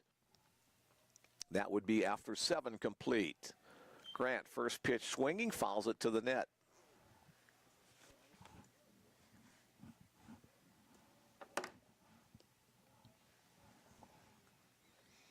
Thanks again to Chris Williamson for joining us for the broadcast today. Always good to hear his commentary, his insight into the Bellevue baseball program. 1-1 to Logan. That one bounces off, I believe, the leg of the home plate umpire after getting past the catcher, Erickson. 2-1.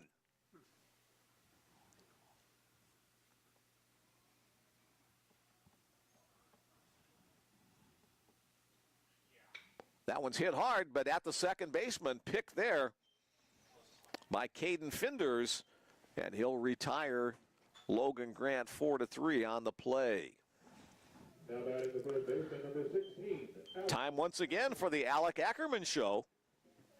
He's been up 3 times and on 3 times. A walk, a 2 RBI single, and a hit by pitch as part of a dozen hits in this series against Dickinson. Fastball, pretty good pop on that. From Ball, strike 1, he works ahead.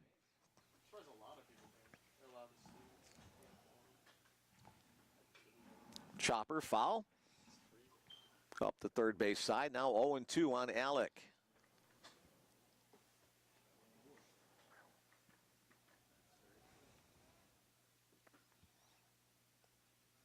Waste pitch away.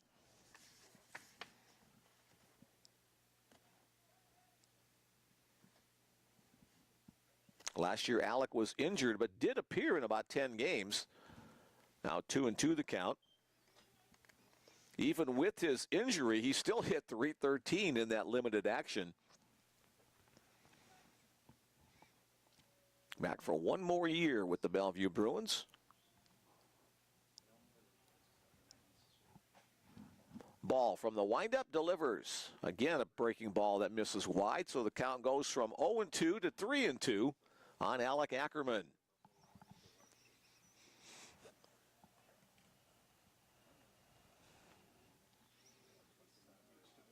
Swung on and missed, dropped by the catcher. And Alec tries to avoid the tag, but a rare strikeout for Alec Ackerman for the second out of the inning. Steven Elsner, the Bruins cleanup hitter, steps in. He's gone 2 for 2 with 3 runs batted in this game. You got the card? Yeah, that's fine. Extra booze or no booze? Or if you get booze, don't use That one's again a line hard into the center field gap, cut off itemized receipt. by the center fielder Clinton before it can get to the wall, so the inning stays alive. Steve Elsner, a hat trick with 3 singles in today's game. Smile on his face at third base as he talks with associate head coach Mitch Schmidt after spanking that one out there to center field. Here's Brendan Luther. Luther's been very hot in the series, but 0 for 3 in this game. I've only heard about a couple of the items on the old agenda. It's a nightmare. Bruins up by 5. We're in the top of the 6th. Opposite field, foul out of play.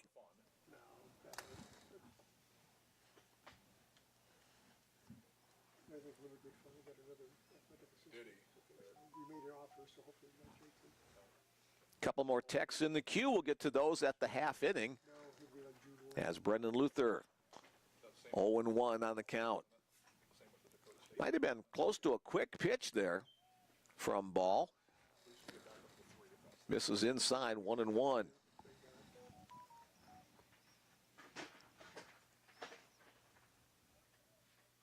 Elsner, the runner at first. Luther at the plate. 4 and 5 guys in the lineup. Elsner on the move on another hit and run.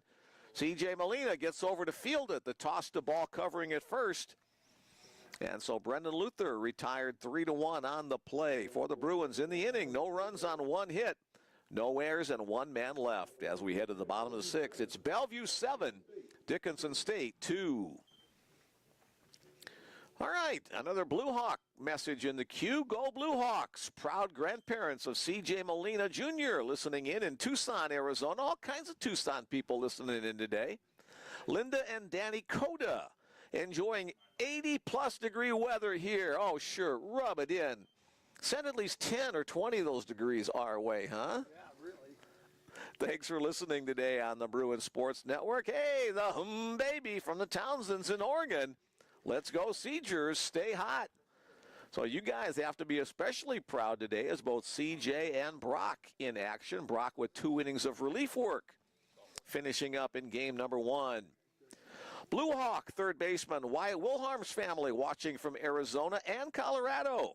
Thanks for doing an excellent job broadcasting the game. Well, thank you for that nice compliment. Always have a ton of fun when I'm at the ballpark and behind the microphone.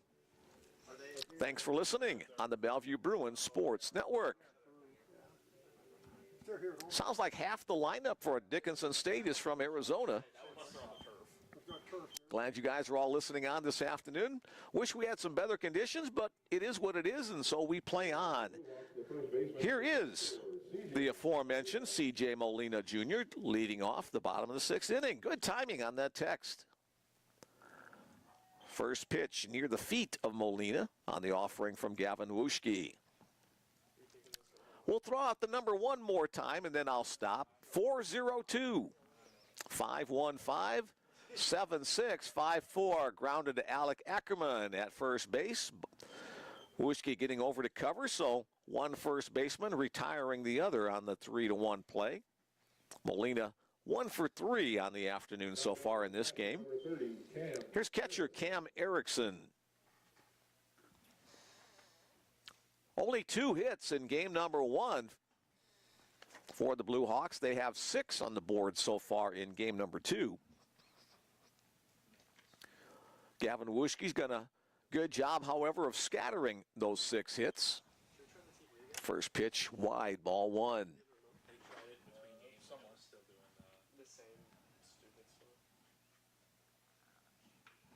Chopper foul.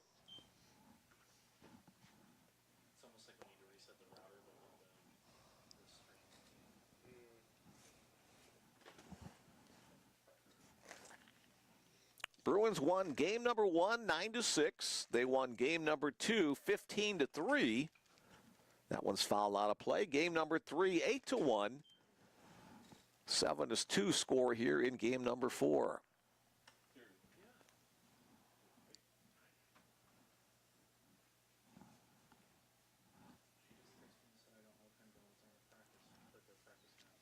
.43 hits in total for the Bruins through the first 3 games. Add another 8 hits thus far in this one. Wuschke comes set just above the belt. Little chopper foul once again. 1-2 the count on the Dickinson catcher. Next week, the Bruins are scheduled to be on the road in Forest City, Iowa against Waldorf University. But yeah, the weather forecast doesn't sound too promising for that. Don't know if we'll move the series next weekend or not. That pitch misses away. Did he hold? And they say yes, he held up on the swing. That'll go 2-2. Bellevue's supposed to play Midland University on Tuesday of this week in a non-conference game. But again, the weather forecast not real great for that either. Hey, welcome to spring baseball in the Midwest. Here's the 2 offering from Wuschke. Hit in the air to center field. Jake Lacey looking for it out there. Comes in a couple of steps. The wind keeps pushing it inward. He makes the catch. 2 outs in the inning. Now batting the right fielder, number 13, John Michael Gonzalez. If Waldorf has to come here, it'll be a Wednesday, Thursday. John Michael Gonzalez next up. Ed Lahotek just informed me that if the series against Waldorf has to be moved here next week, it'll probably be a Wednesday, Thursday pair of double headers. That rattling sound you hear in the background is Ed shaking his head, yes. Bada bing. Breaking ball in the zone. You notice they didn't deny it. Gonzalez 1 for 2 in this one.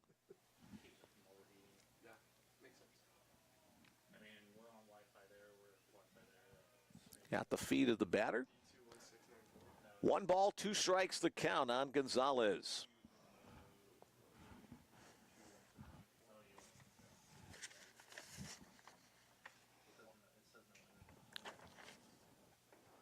Upstairs, 2-2. Hey, guess where Gonzalez is from? Tucson. A lot of Tucsonites. If that's a word, I'm not quite sure. Swung on and missed. A breaking ball hits that outside corner. The strikeout retires the side. 3 up, 3 down in the bottom of the 6th inning. 1, 2, 3, 4, 5 strikeouts on the game for Bruins starter Gavin Wuschke. 7-2 remains our score as we head to the top of the 7th inning.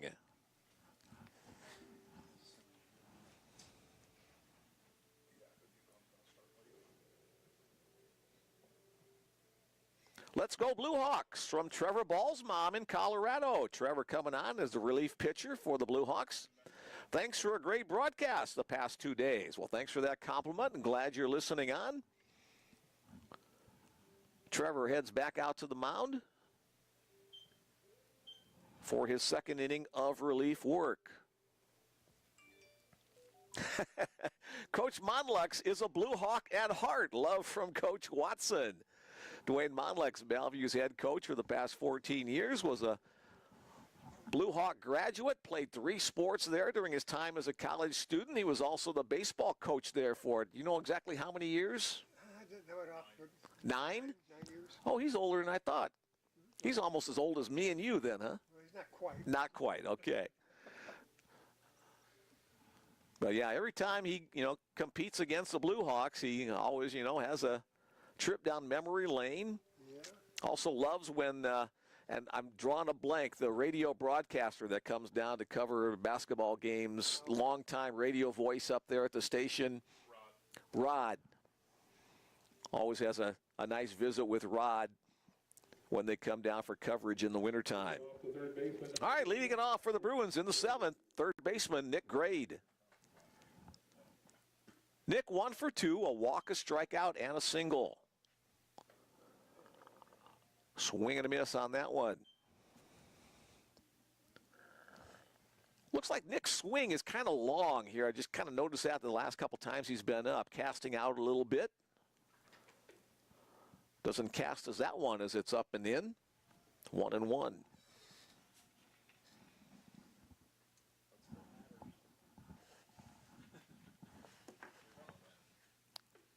Down low, 2-1.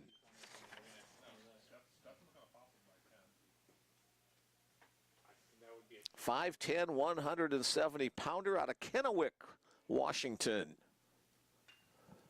Popped in the air to the right field side. Gonzalez comes in, several steps, still coming in, and makes the catch for the first out.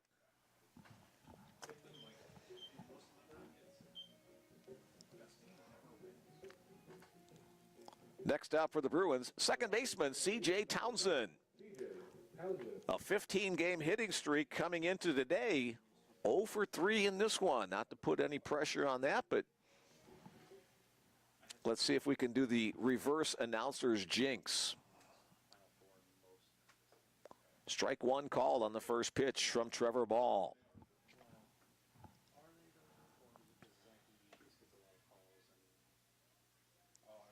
Trevor Ball, the senior from Erie, Colorado. We got that text message. That one's fouled off the front foot of C.J. Townsend. Erickson reacted like he thought it was in play.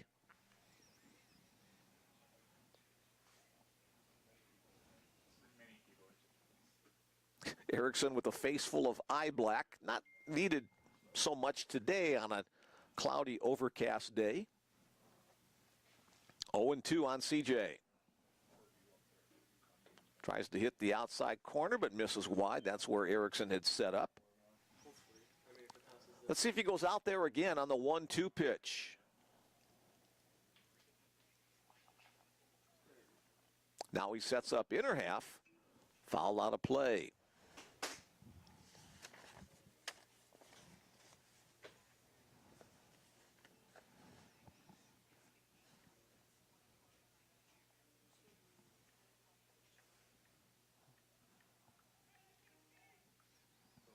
The wind and the pitch from Ball. CJ, a little flare out toward right center field. Second baseman going back. He can't make the play. And now a 16 game. The reverse announcer's jinx worked. CJ Townsend with his first hit of this one. A little flare. Didn't hit it real well, but it found some green. And he's the one out base runner for the Bruins.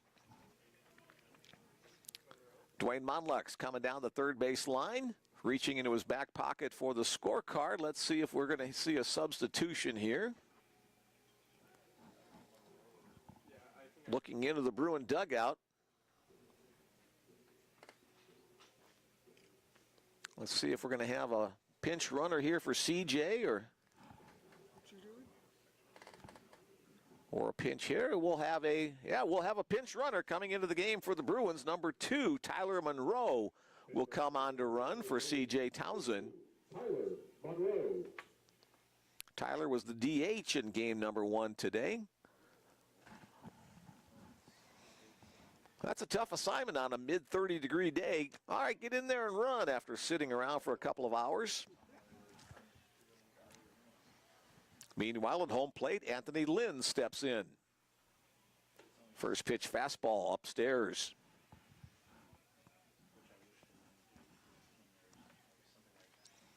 Coach Monlux runs through the signs. Anthony's back in to swing. Throw over, Monroe back easily.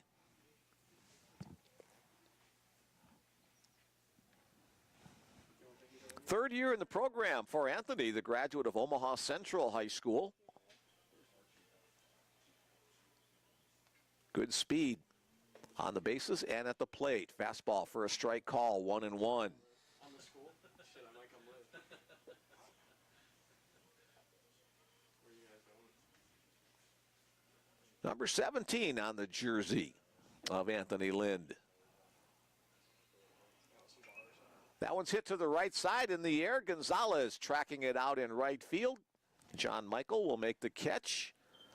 Both of those outs recorded out in right field. Now batting the designated hitter. As Monroe has to go back to first base. Stepping in, designated hitter Bryce Zimmer. Let's see if maybe Zimmer takes a pitch. Monroe given an opportunity to steal a bag.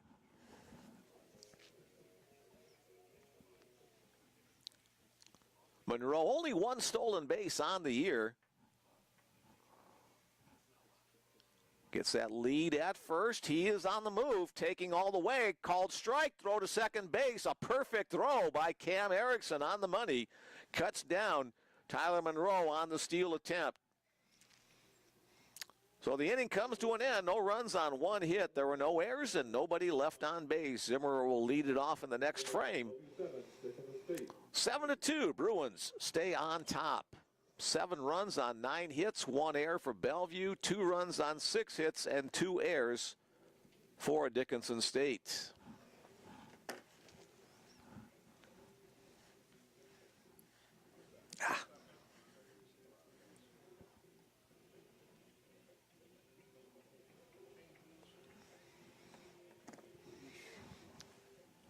Still 36. 36 chilly degrees here in the Omaha area.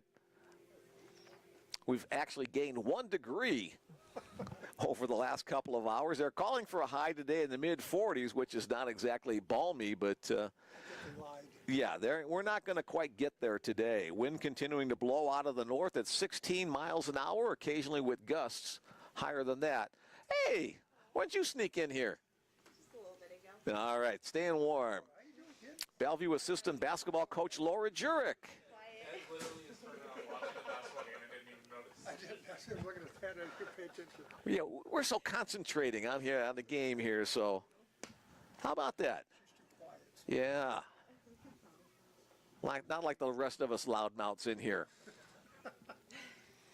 Laura Felmo, former Bellevue basketball player, assistant coach this year. Keeping us on task. I don't know, considering everything they had to return. Gavin Wuschke back to the mound for his 7th inning of work. The Bruins starter has gone all the way. That's 14-2 yesterday. Really? Not today. Gavin with 90 total pitches on the day. I lost Kentucky and Nevada. It's the only 2 I lost yesterday. Again, this scheduled 9-inning contest, game 2 of the doubleheader. That's stupid. Swung on and missed on the first pitch to second baseman Caden Finders. But they won good yesterday, so we'll see. Do you fill out more than 1 decade? No, just That breaking ball misses just a little bit low. don't have time to really study it, so kind of an eeny, meeny, miny, moe, I'll take that one.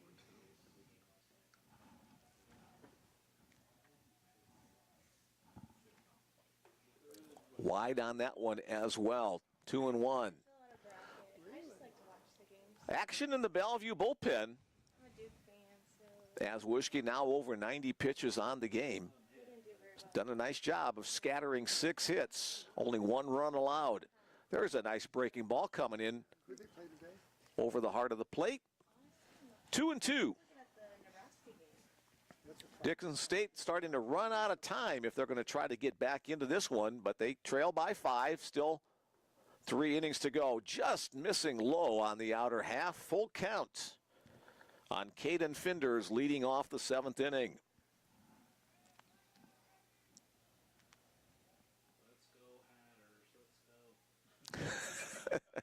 And that one is going to squirm. Backhanded stop by Brendan Luther in the hole, but he won't be able to make a play from there as Caden Finders opens up the bottom of the 7th inning with a leadoff single. We've got a pinch hitter here for Dickinson State. Now batting in the 9 hole is number 9, Matthias Duffner. So Luke Clinton will be lifted here. Don't know if he'll re-enter, but we'll see. Matthias Duffner.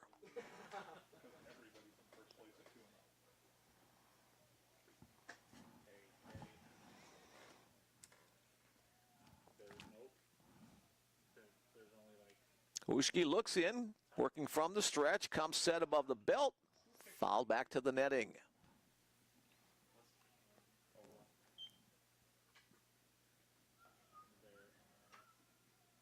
Then there's another 29 people that have only one right, and then there's one person with 0 right. Bruin middle infielders playing at double play depth. Nice movement on the breaking ball from Wishke. He's ahead in the count, 0-2. Top of the order awaits on deck for Dickinson State.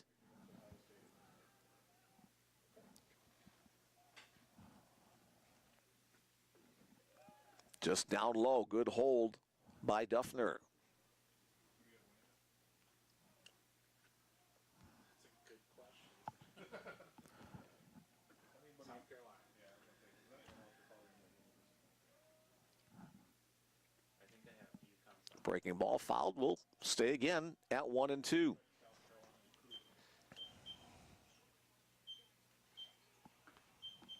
One ball, 2 strikes to count on Matthias Duffner, pinch hitting in the bottom of the 7th inning. Again, Dickinson State, the home team in this series,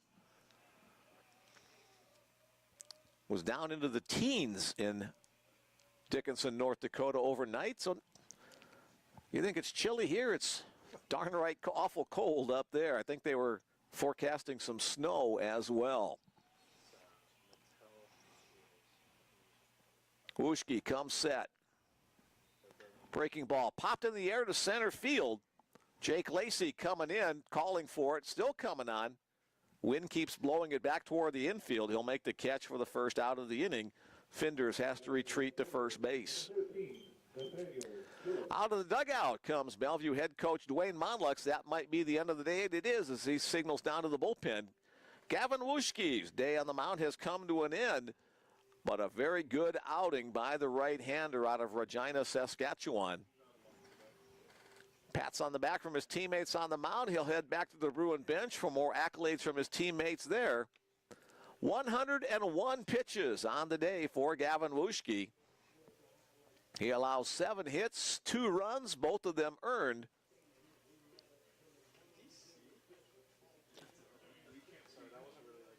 Walked 1 and struck out 5.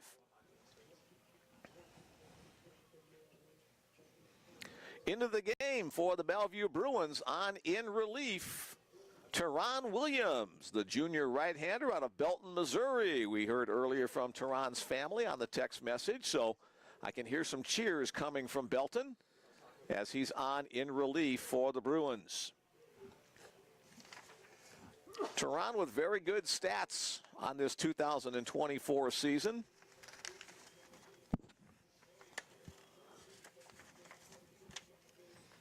Seventh appearance on the year for Teron. A 1-0 record in 8 and 2 innings of work. a minuscule 1.04 earned run average.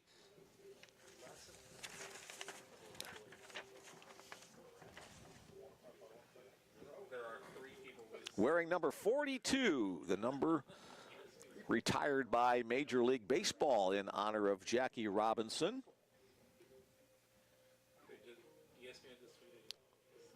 6 foot, 140 pounds.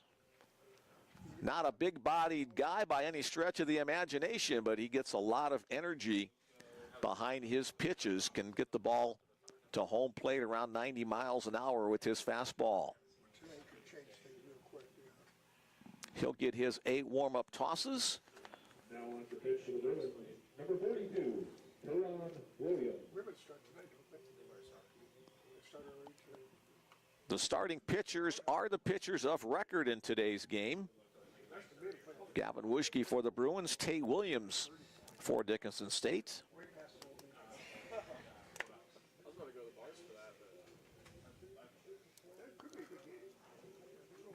Be sure to stay up to date at the BUBruins.com website for any changes to next week's baseball schedule. And it looks like we're going to have another pinch hitter. At bat will be number 25. Oops, where'd my sheet go? There we are. Lane Neal will pinch hit. Softball won their first game against Peru State today, 1-0. Softball update. The Bellevue Bruins win the first game of their doubleheader today against Peru State. 1-0. Pitchers duel. And that pitch hits Neal. He'll trot down to first base as Fender is down to second. Now that is shortstop, number 36, Berto Nieto. Berto Nieto, the next batter for Dickinson State, with runners at first and second and 1 out. He'll get some words from head coach Michael Dow. And we're going to have, is it a re-entry? Yes, Nathaniel Gillick will re-enter the game. So Lane Neal appears for one pitch, gets hit, and then gets pulled on the re-entry, putting Gillick back into the game. Nieto, the only Blue Hawk with 2 hits on this game, 2 out of 3 facing Teron Williams. Down low, ball 1. Check that. Caden Finders also has 2 hits on the game.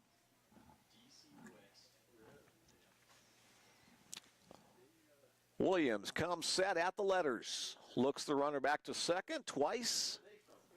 Fastball on the knees. Strike 1 call, 1-1. Nieto shakes his head, not agreeing with the call, but his opinion, like mine, counts for nothing.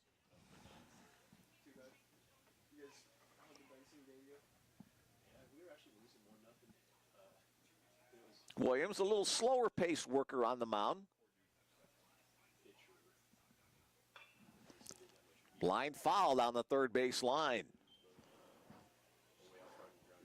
Third baseman Nick Gray threw a dive at it, but beyond his reach, as it was a good 5 feet into foul territory. Michael Dow, the head coach for Dickinson State, now in his 50th season at the helm, former coach at Presentation College. His assistant coaches are Daniel Rivera, Sagan Osborne, and Jackson Horner. Our coaches salute for the Dickinson State Blue Hawks. Williams again coming set. Ahead in the count 1-2. Fastball, that's hit hard to right field, but right at Anthony Lynn, who will make the catch. And because it got out to him so quickly, no base runners able to advance. Now 2 out with 2 on. And the batter is the 3-hole hitter, Wyatt Wilharm. Wilharm with a double his last time up on a 1-for-3 day.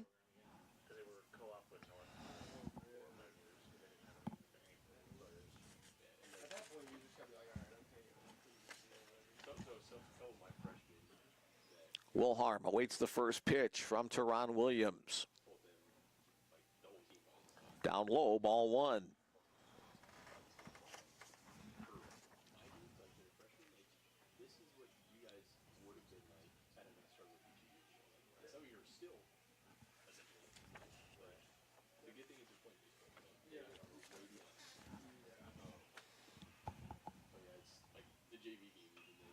Another foul ball up the left side.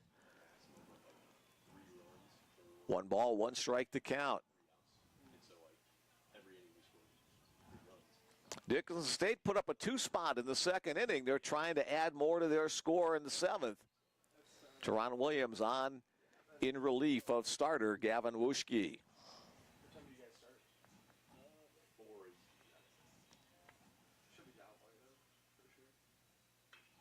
Hit in the air to left field. Stephen Elsner has it tracked. Now comes in a couple steps, still coming in. And he'll make the catch to retire the side. The Blue Hawks threaten with 2 on in the 7th inning, but do not score. No runs on 1 hit. There were no errors and 2 base runners left on. 7 left on through 7 innings for Dickinson State. And the Bruins continue to be on top by a score of 7-4. 7-2.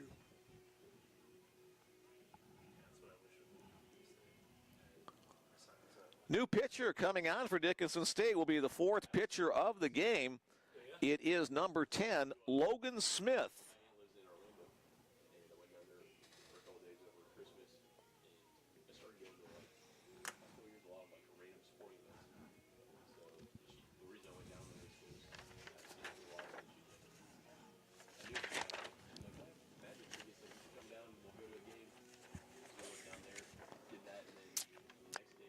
Logan Smith, the freshman right-hander. This is his 5th appearance on the season. No wins, 1 loss in 5 2/3 innings. He's allowed 5 hits, 12 runs, 5 of them earned. Has struck out 2 and walked 9, so control may be an issue. New pitcher on the mound for Dickinson State, number 10, Logan Smith. No, I get asked all the time what it is. How long have you been growing your hair out? Like 4 years? No, 3 or 4 years. I got you. First appearance on the mound for Smith in this series. We have seen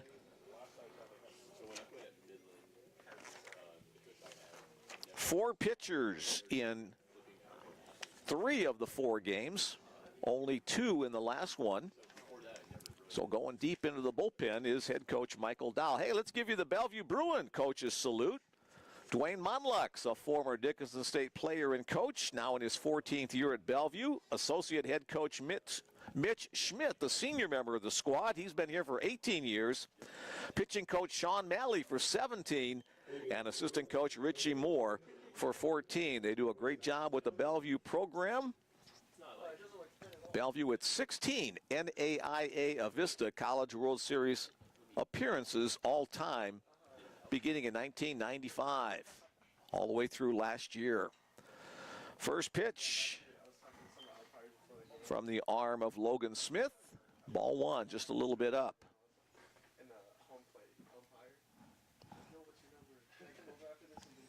Working exclusively from the stretch, the next pitch also upstairs. Bryce Zimmer was at the plate during the stolen base attempt in the last inning. He starts it off in the top of the 8th inning. He'll take a 3rd consecutive pitch up out of the zone.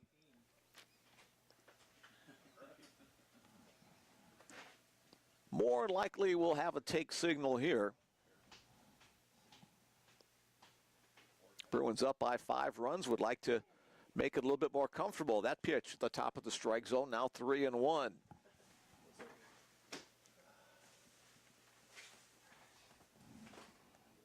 Smith comes set.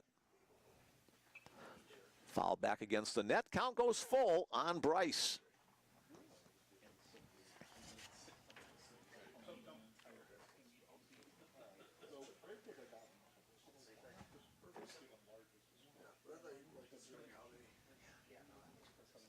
The payoff pitch on its way. That one's inside.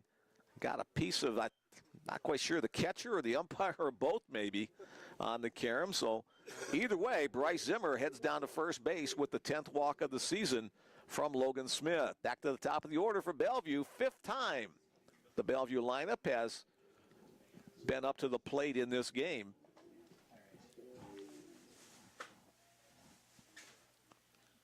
Jake Lacey has been up 4 times. He's been on twice with a single and a walk. Off the outside corner for the called strike 1. Not off, but on the outside corner. Or in the neighborhood of the outside corner. Well, that'll be the better way to describe it.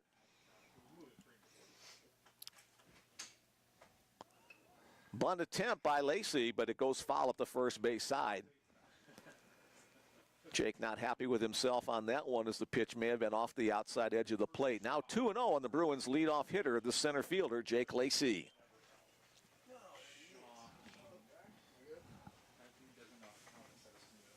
Jake and head coach Dwayne Monlux sharing the same hometown, Gillette, Wyoming. Little comebacker off the rear end of the pitcher. That's going to be a tough play for Finders at second. He won't be able to make it. It'll be an infield single for Lacey, and a bruise on the backside of the pitcher, Logan Smith. Looks like he's going to be okay as the home plate umpire checks on him. How'd you guys do against Gross the other night? We lost 5-6. Really? Bryce Zimmerer advancing to second on the play, so the Bruins will have 2 on with nobody out.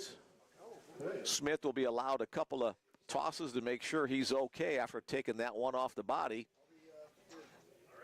He signals he's okay, so we're back to the action. Here's Bellevue catcher Logan Grant. Let's see if the Bruins are bunting or allowing Grant to hit away. He shows bunt, puts it up the third base line. Going to be a tough play there, and the throw is not in time. Logan Grant showing some speed and good bat control as he'll leg out an infield single, and the bases are loaded full of Bruins.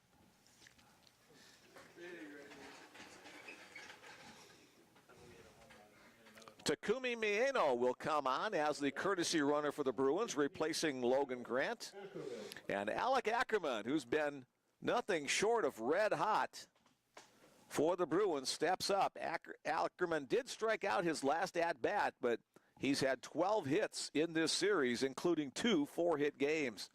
Infield will have to come up to try to cut off the run at the plate.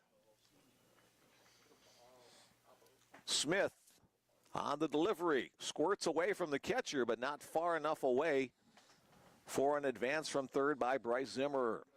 Not a lot of room between home plate and the backstop here at John Stella Field at Brown Park. So it's not an automatic situation where you're going to score from third on a wild pitch or a pass ball.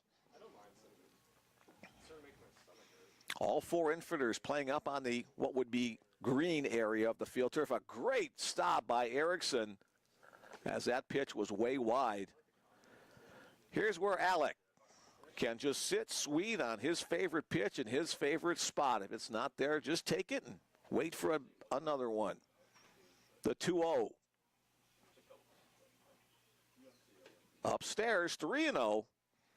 Alec's got to be jumping out of his shoes wanting to pitch that he can swing it. I'm sure he'll have the green light here on 3-0, but very selective. But first, a visit from the Dickinson State coaching staff.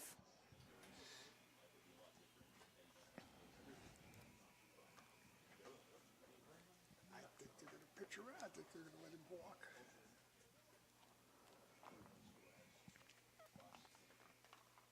Dwayne Monlux talking to his batter, while one of the Dickinson State coaches talks to his pitcher. 3-0. He said, don't groove one here, because he could give up 4 runs with one swing of the bat, although the wind blowing in very briskly from left field. Going to take quite the jolt to get it out of here today. Alec could be the one to do it, though, as he steps back in. 3-0 the count. Logan Smith on the pitch. On the outside part, 3-1. Alec probably happy that that pitch was called a strike. Ackerman with 6 home runs 29 runs batted in on the year. And that one's a too hot to handle shot right through the legs of Finders at second base. 1 run is in. 2 runs are in. Alec Ackerman delivers once again for the Bruins.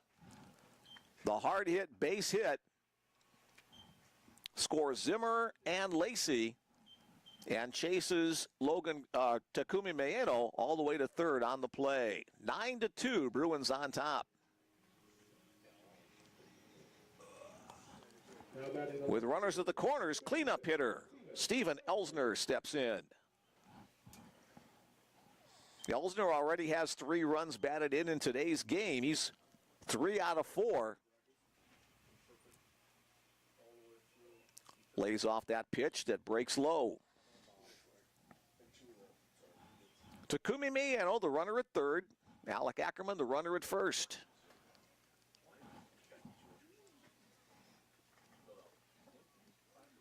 First-year Bellevue Bruins Steven Elsner at the plate. Upstairs. Oh,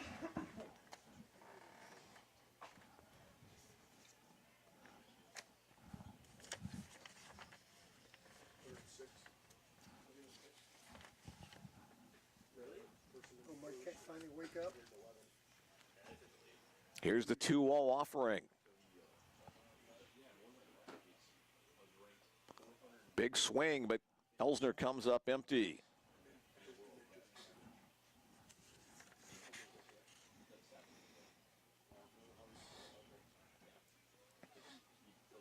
Steven with 2 years of JUCO ball at the College of Marin. All-conference selection while there.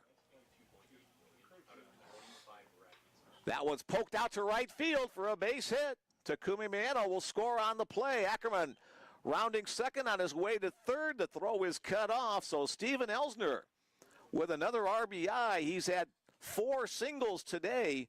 In 3 of those 4 at-bats, he has driven in a run along with that hit. Now 10-2. The Bruins lead jumps up to 8. Here's Brendan Luther. Brendan would love to join the fun in this one. 0 for 4 today after a very great start to this series against the Blue Hawks.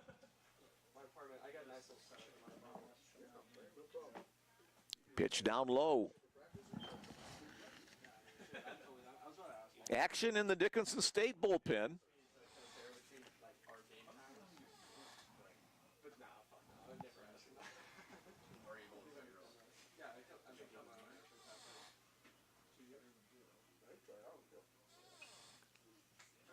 Luther was right on that one, just under it a fuzz, and fouls it back to the net.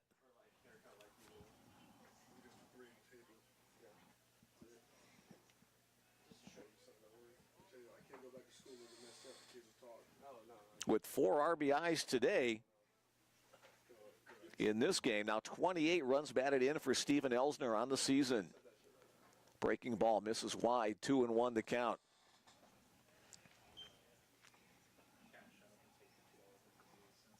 With an 8-run lead, Elsner probably not going anywhere with this lead off of first base. He was running earlier in the game, however.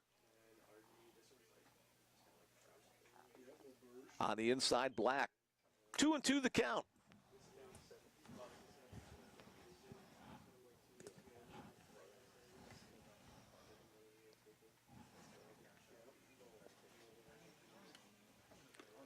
Smith shakes off the first signal. Now he has a sign that he wants and gets ready to throw. Nobody out in the inning as the Bruins, that right back through the middle. And Luther picks up his first hit of this game. Elsner rounding second, throw to third, not in time. And alert base running on the follow-up by Brendan as he takes second base on the throw. So an RBI single, scoring Alec Ackerman. And runners at second and third, still nobody out as 1, 2, 3, 4, 5, 6 Bruin batters have come to the plate in the inning. And 5 of the 6 have gotten a hit. And the only one that didn't drew a walk. Michael Dahl on his way out to the mound. That looks like it'll be the end of the line for Logan Smith. The Bellevue Bruins now with a 9-run lead as we have another call to the bullpen for the Dickinson State Blue Hawks. Pitching for us right now. His dad owns a barbershop, and he said you started cutting hair when he was fourth grade or something like that. The new pitcher for Dickinson State will be number 31, Trent Chavez. 5th pitcher of the game for Dickinson State, Trent Chavez. Got papers flying all over the place here, don't I?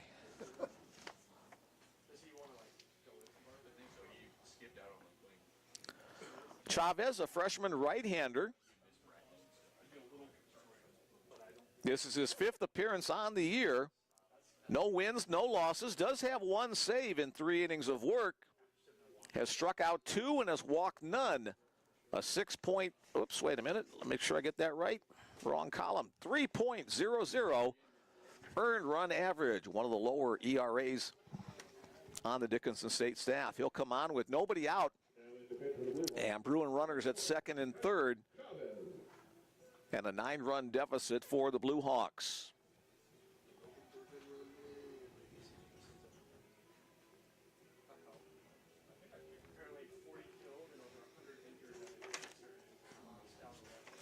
Well, the Bruins continuing to put good hits on the baseball. They've had double digits in hits in every game of this 4-game series.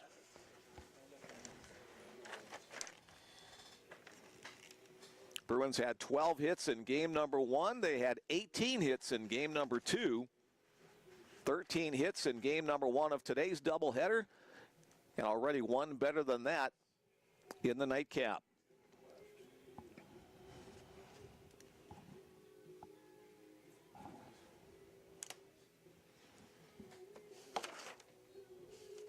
We saw Chavez earlier in this series. He pitched in game number 1. He was the 4th pitcher in game number 1. Won by the Bruins 9-6. All right, back to the action. Here's 3rd baseman Nick Grade.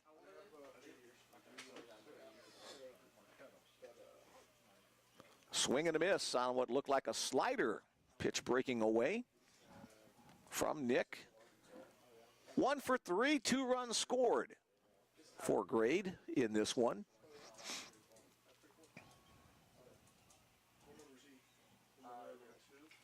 Fouled out of play, right side.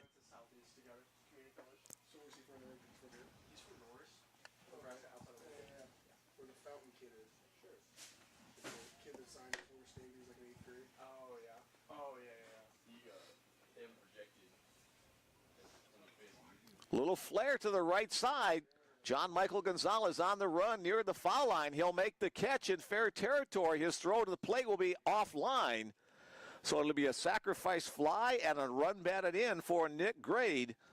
As Steven Elsner comes in to score on the play, Brendan Luther also tagging over to 3rd. 1 out in the inning, and now a 10-run lead for the Bruins at 12-2. So the 10-run rule could come into effect at the end of this inning. Dickinson State, as the home team, has to have their last at-bats. So 1 out, runner at 3rd. The batter is Tyler Monroe. Oh, excuse me, C.J. Townsend re-entered. Tyler came in to pinch run for him, so C.J.'s back in. So never mind. It's sad that once you get to the 6th spot in the lineup, you're already done. Townsend 1 for 4. Kept his hitting streak alive. Now 16 games in a row for C.J. Townsend. 1 ball, 1 strike to count on the Bruins' second sacker. Again, Dickinson State pulls their infield in with a runner at 3rd. Breaking ball in the zone.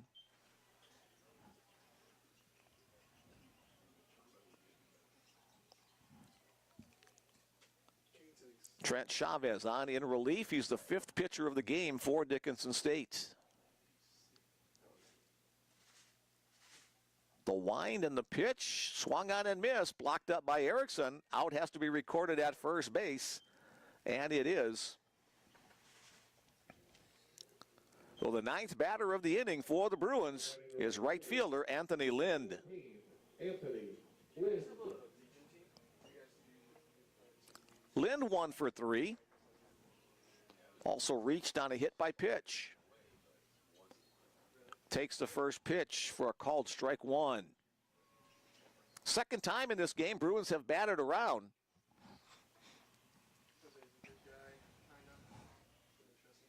Bellevue doubling up in hits, 14-7 over the Blue Hawks. Down low, 1-1.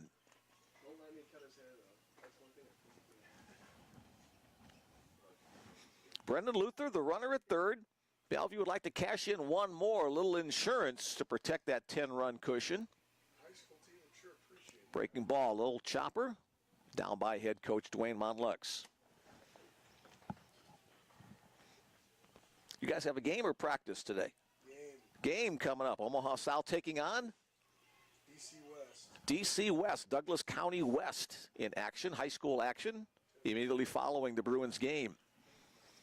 Chavez in the windup and the pitch.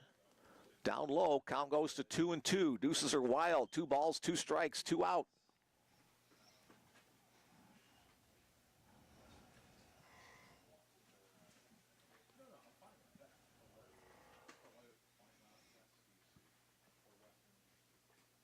The nod from the pitcher, the beginning of the motion and the pitch.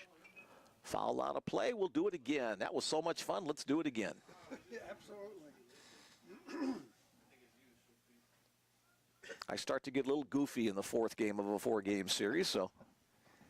Well, come on, make you goofy from the I'm goofy, all right, from the first game, okay. Truth be told.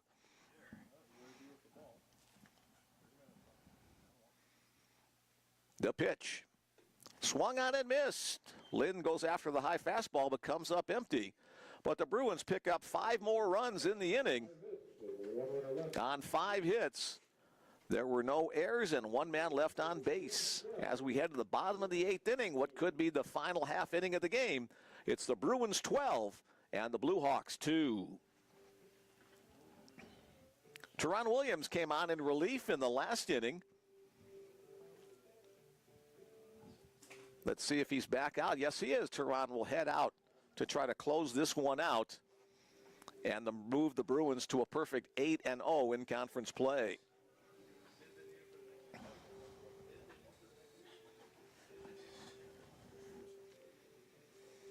Bellevue 13-2 in the month of March. That's getting the job done.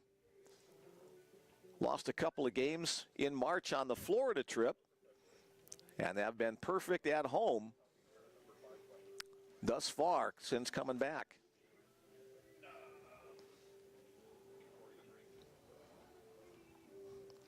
Teron Williams back to the mound. His ERA just over 1. That's the best on the Bruins staff. He's worked exclusively in relief. I believe the same last year as well. That sounds right, yeah.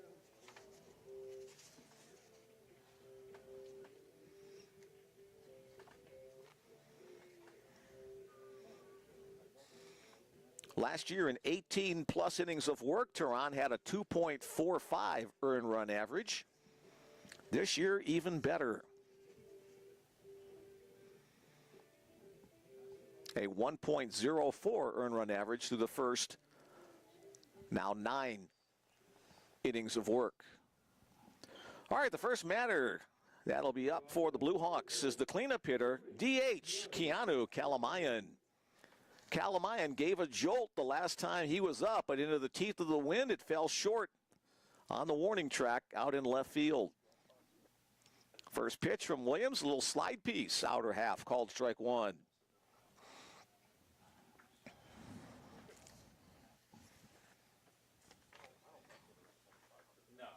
Kalamayan hitting .377 coming into today's action. Another pitch, same spot, same call.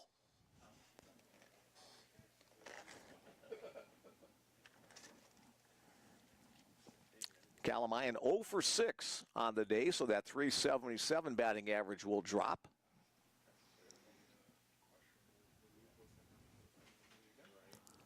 Another slider, but that one fouled out of play as Keanu stays alive.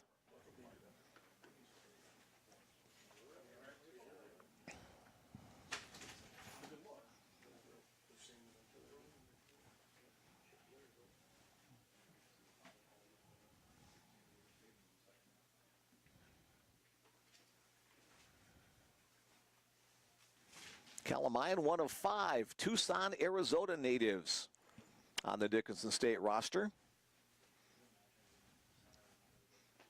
That one misses away, 1-2. Heard earlier on the text message from the coach, who's the connection in Tucson for the Blue Hawks. One final check. No text messages in the queue. We got everybody covered. Thanks again for everybody for playing along with me this afternoon. 2-2 now the count as that pitch misses low.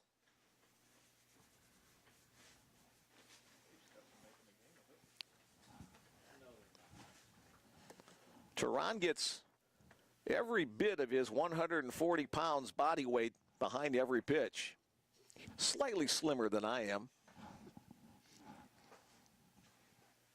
Here's the 2-2. On the corner, gets the call for the strikeout. That starts the 8th inning. One up, one down. That'll bring to the plate. Up, we've got a pitching change, I believe. Dwayne Monlux, little pat on the fanny for Teran Williams. As his day is done, we'll have a call to the bullpen for somebody else to have an opportunity to get a 2/3 innings of work in. Handshakes for Williams as he heads back to the bench. As we look down. How's he doing? Accurate. This kid's going to give us a run and we're going to have to play tonight. Yeah. Looks like him. If we give up a run, we remember have a new head coach. By All right. Call to the bullpen for the Bellevue Bruins. Brings in the Bruins' 3rd pitcher of the day. It looks like it is number 9, Cade Herman, the senior from Omaha. Will get an opportunity here. Number 9, Cade Herman.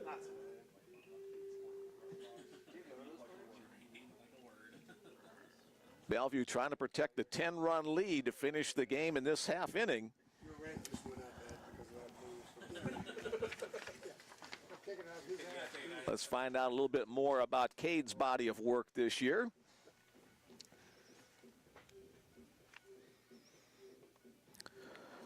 Eighth appearance on the year for Cade Herman. No wins, 1 loss on the season in 5 innings worth of work. 3 saves, excuse me. Has allowed 6 runs, 2 of them earned. Has struck out 8 and has walked 4. Cade Herman coming on in relief for the Bruins.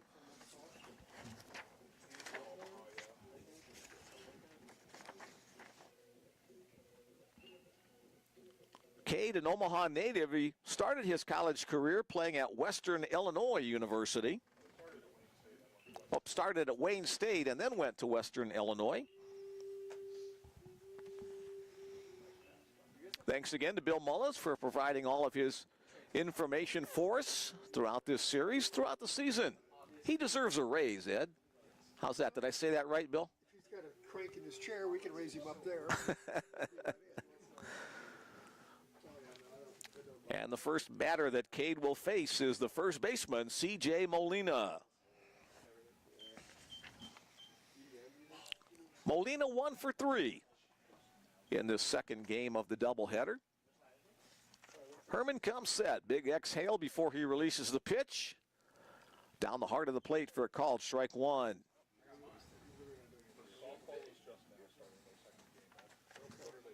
Molina 1 for 6 on the day. 1 for 3 in this nightcap. Anything that proves weird. Fouled back, 0-2. Yeah, he did.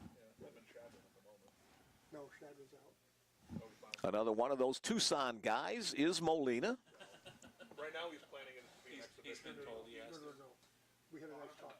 Foul. Hello up there on the first base side. Scatters a couple of Bellevue Bruins who were standing just beyond the screen of the first base dugout.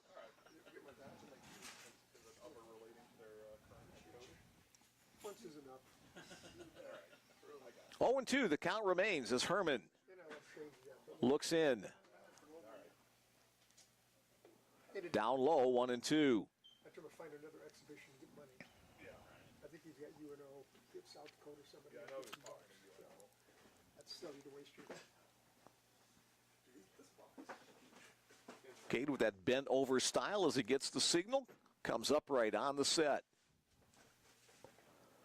Called strike 3 down the heart of the plate. That must have fooled Molina. So 2 strikeouts for the first 2 batters in this bottom of the 8th inning. Last chance hotel for the Blue Hawks is the catcher, Sam Erickson. Erickson 0 for 3. Number 30, Cam Erickson. Trying to keep the game going for the Blue Hawks.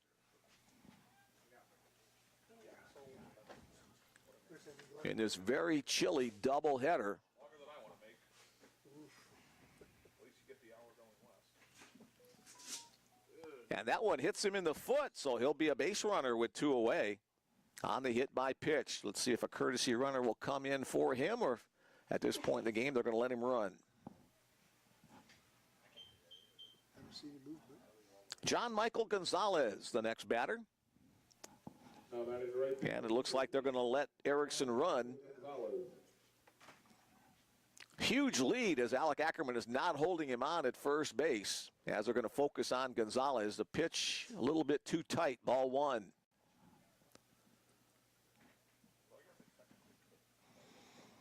We started the day at 38 degrees. It dropped down to 35. We've gone up to 36, and that's where it has remained. So if you're feeling cold while you're watching this game, it's because everybody's cold. The runner will take second base uncontested, so no stolen base. But now he's in scoring position, and a base hit could score the runner and keep this game going, huh?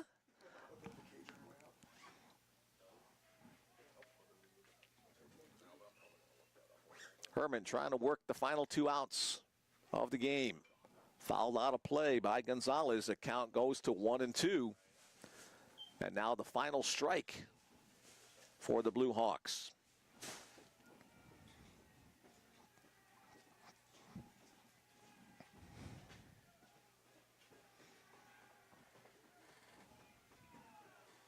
The set, the pitch, and that one gets by Logan Grant all the way to the screen on the wild pitch.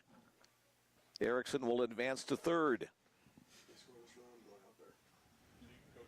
Right to him. And I'm going in the dugout during the game.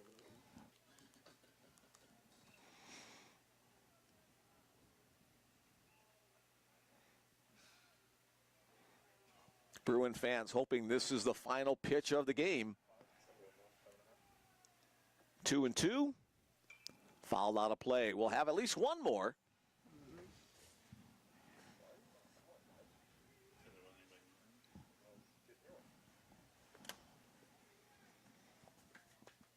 Doubleheader started at 10 o'clock this morning. We're now at 3 o'clock Central Daylight Time.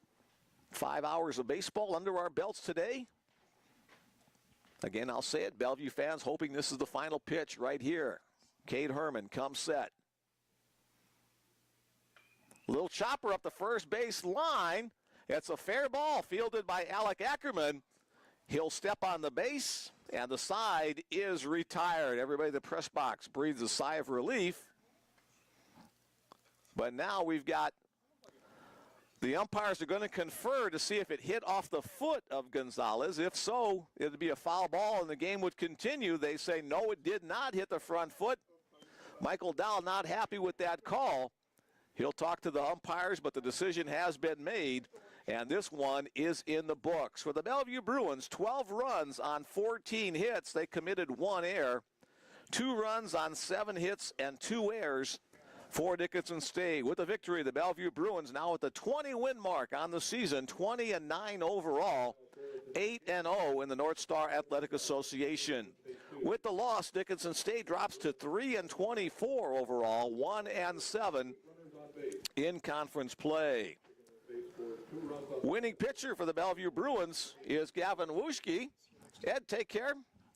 Gavin Wuschke gets the victory for the Bruins as he now goes to 4-0 on the season.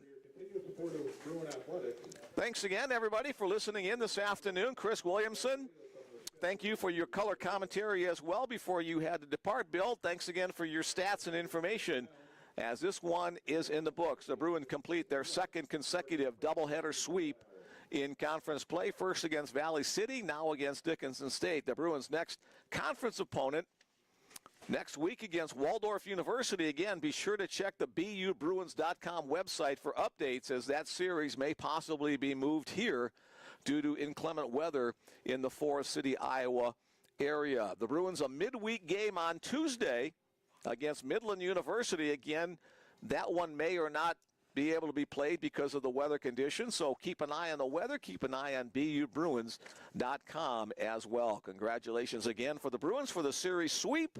And that'll do it for this afternoon. Thanks for joining us today. Mick Krupski signing off for now. But more baseball coming up for the rest of March, April, and May on the Bellevue Bruins Sports Network. Enjoy the rest of your day.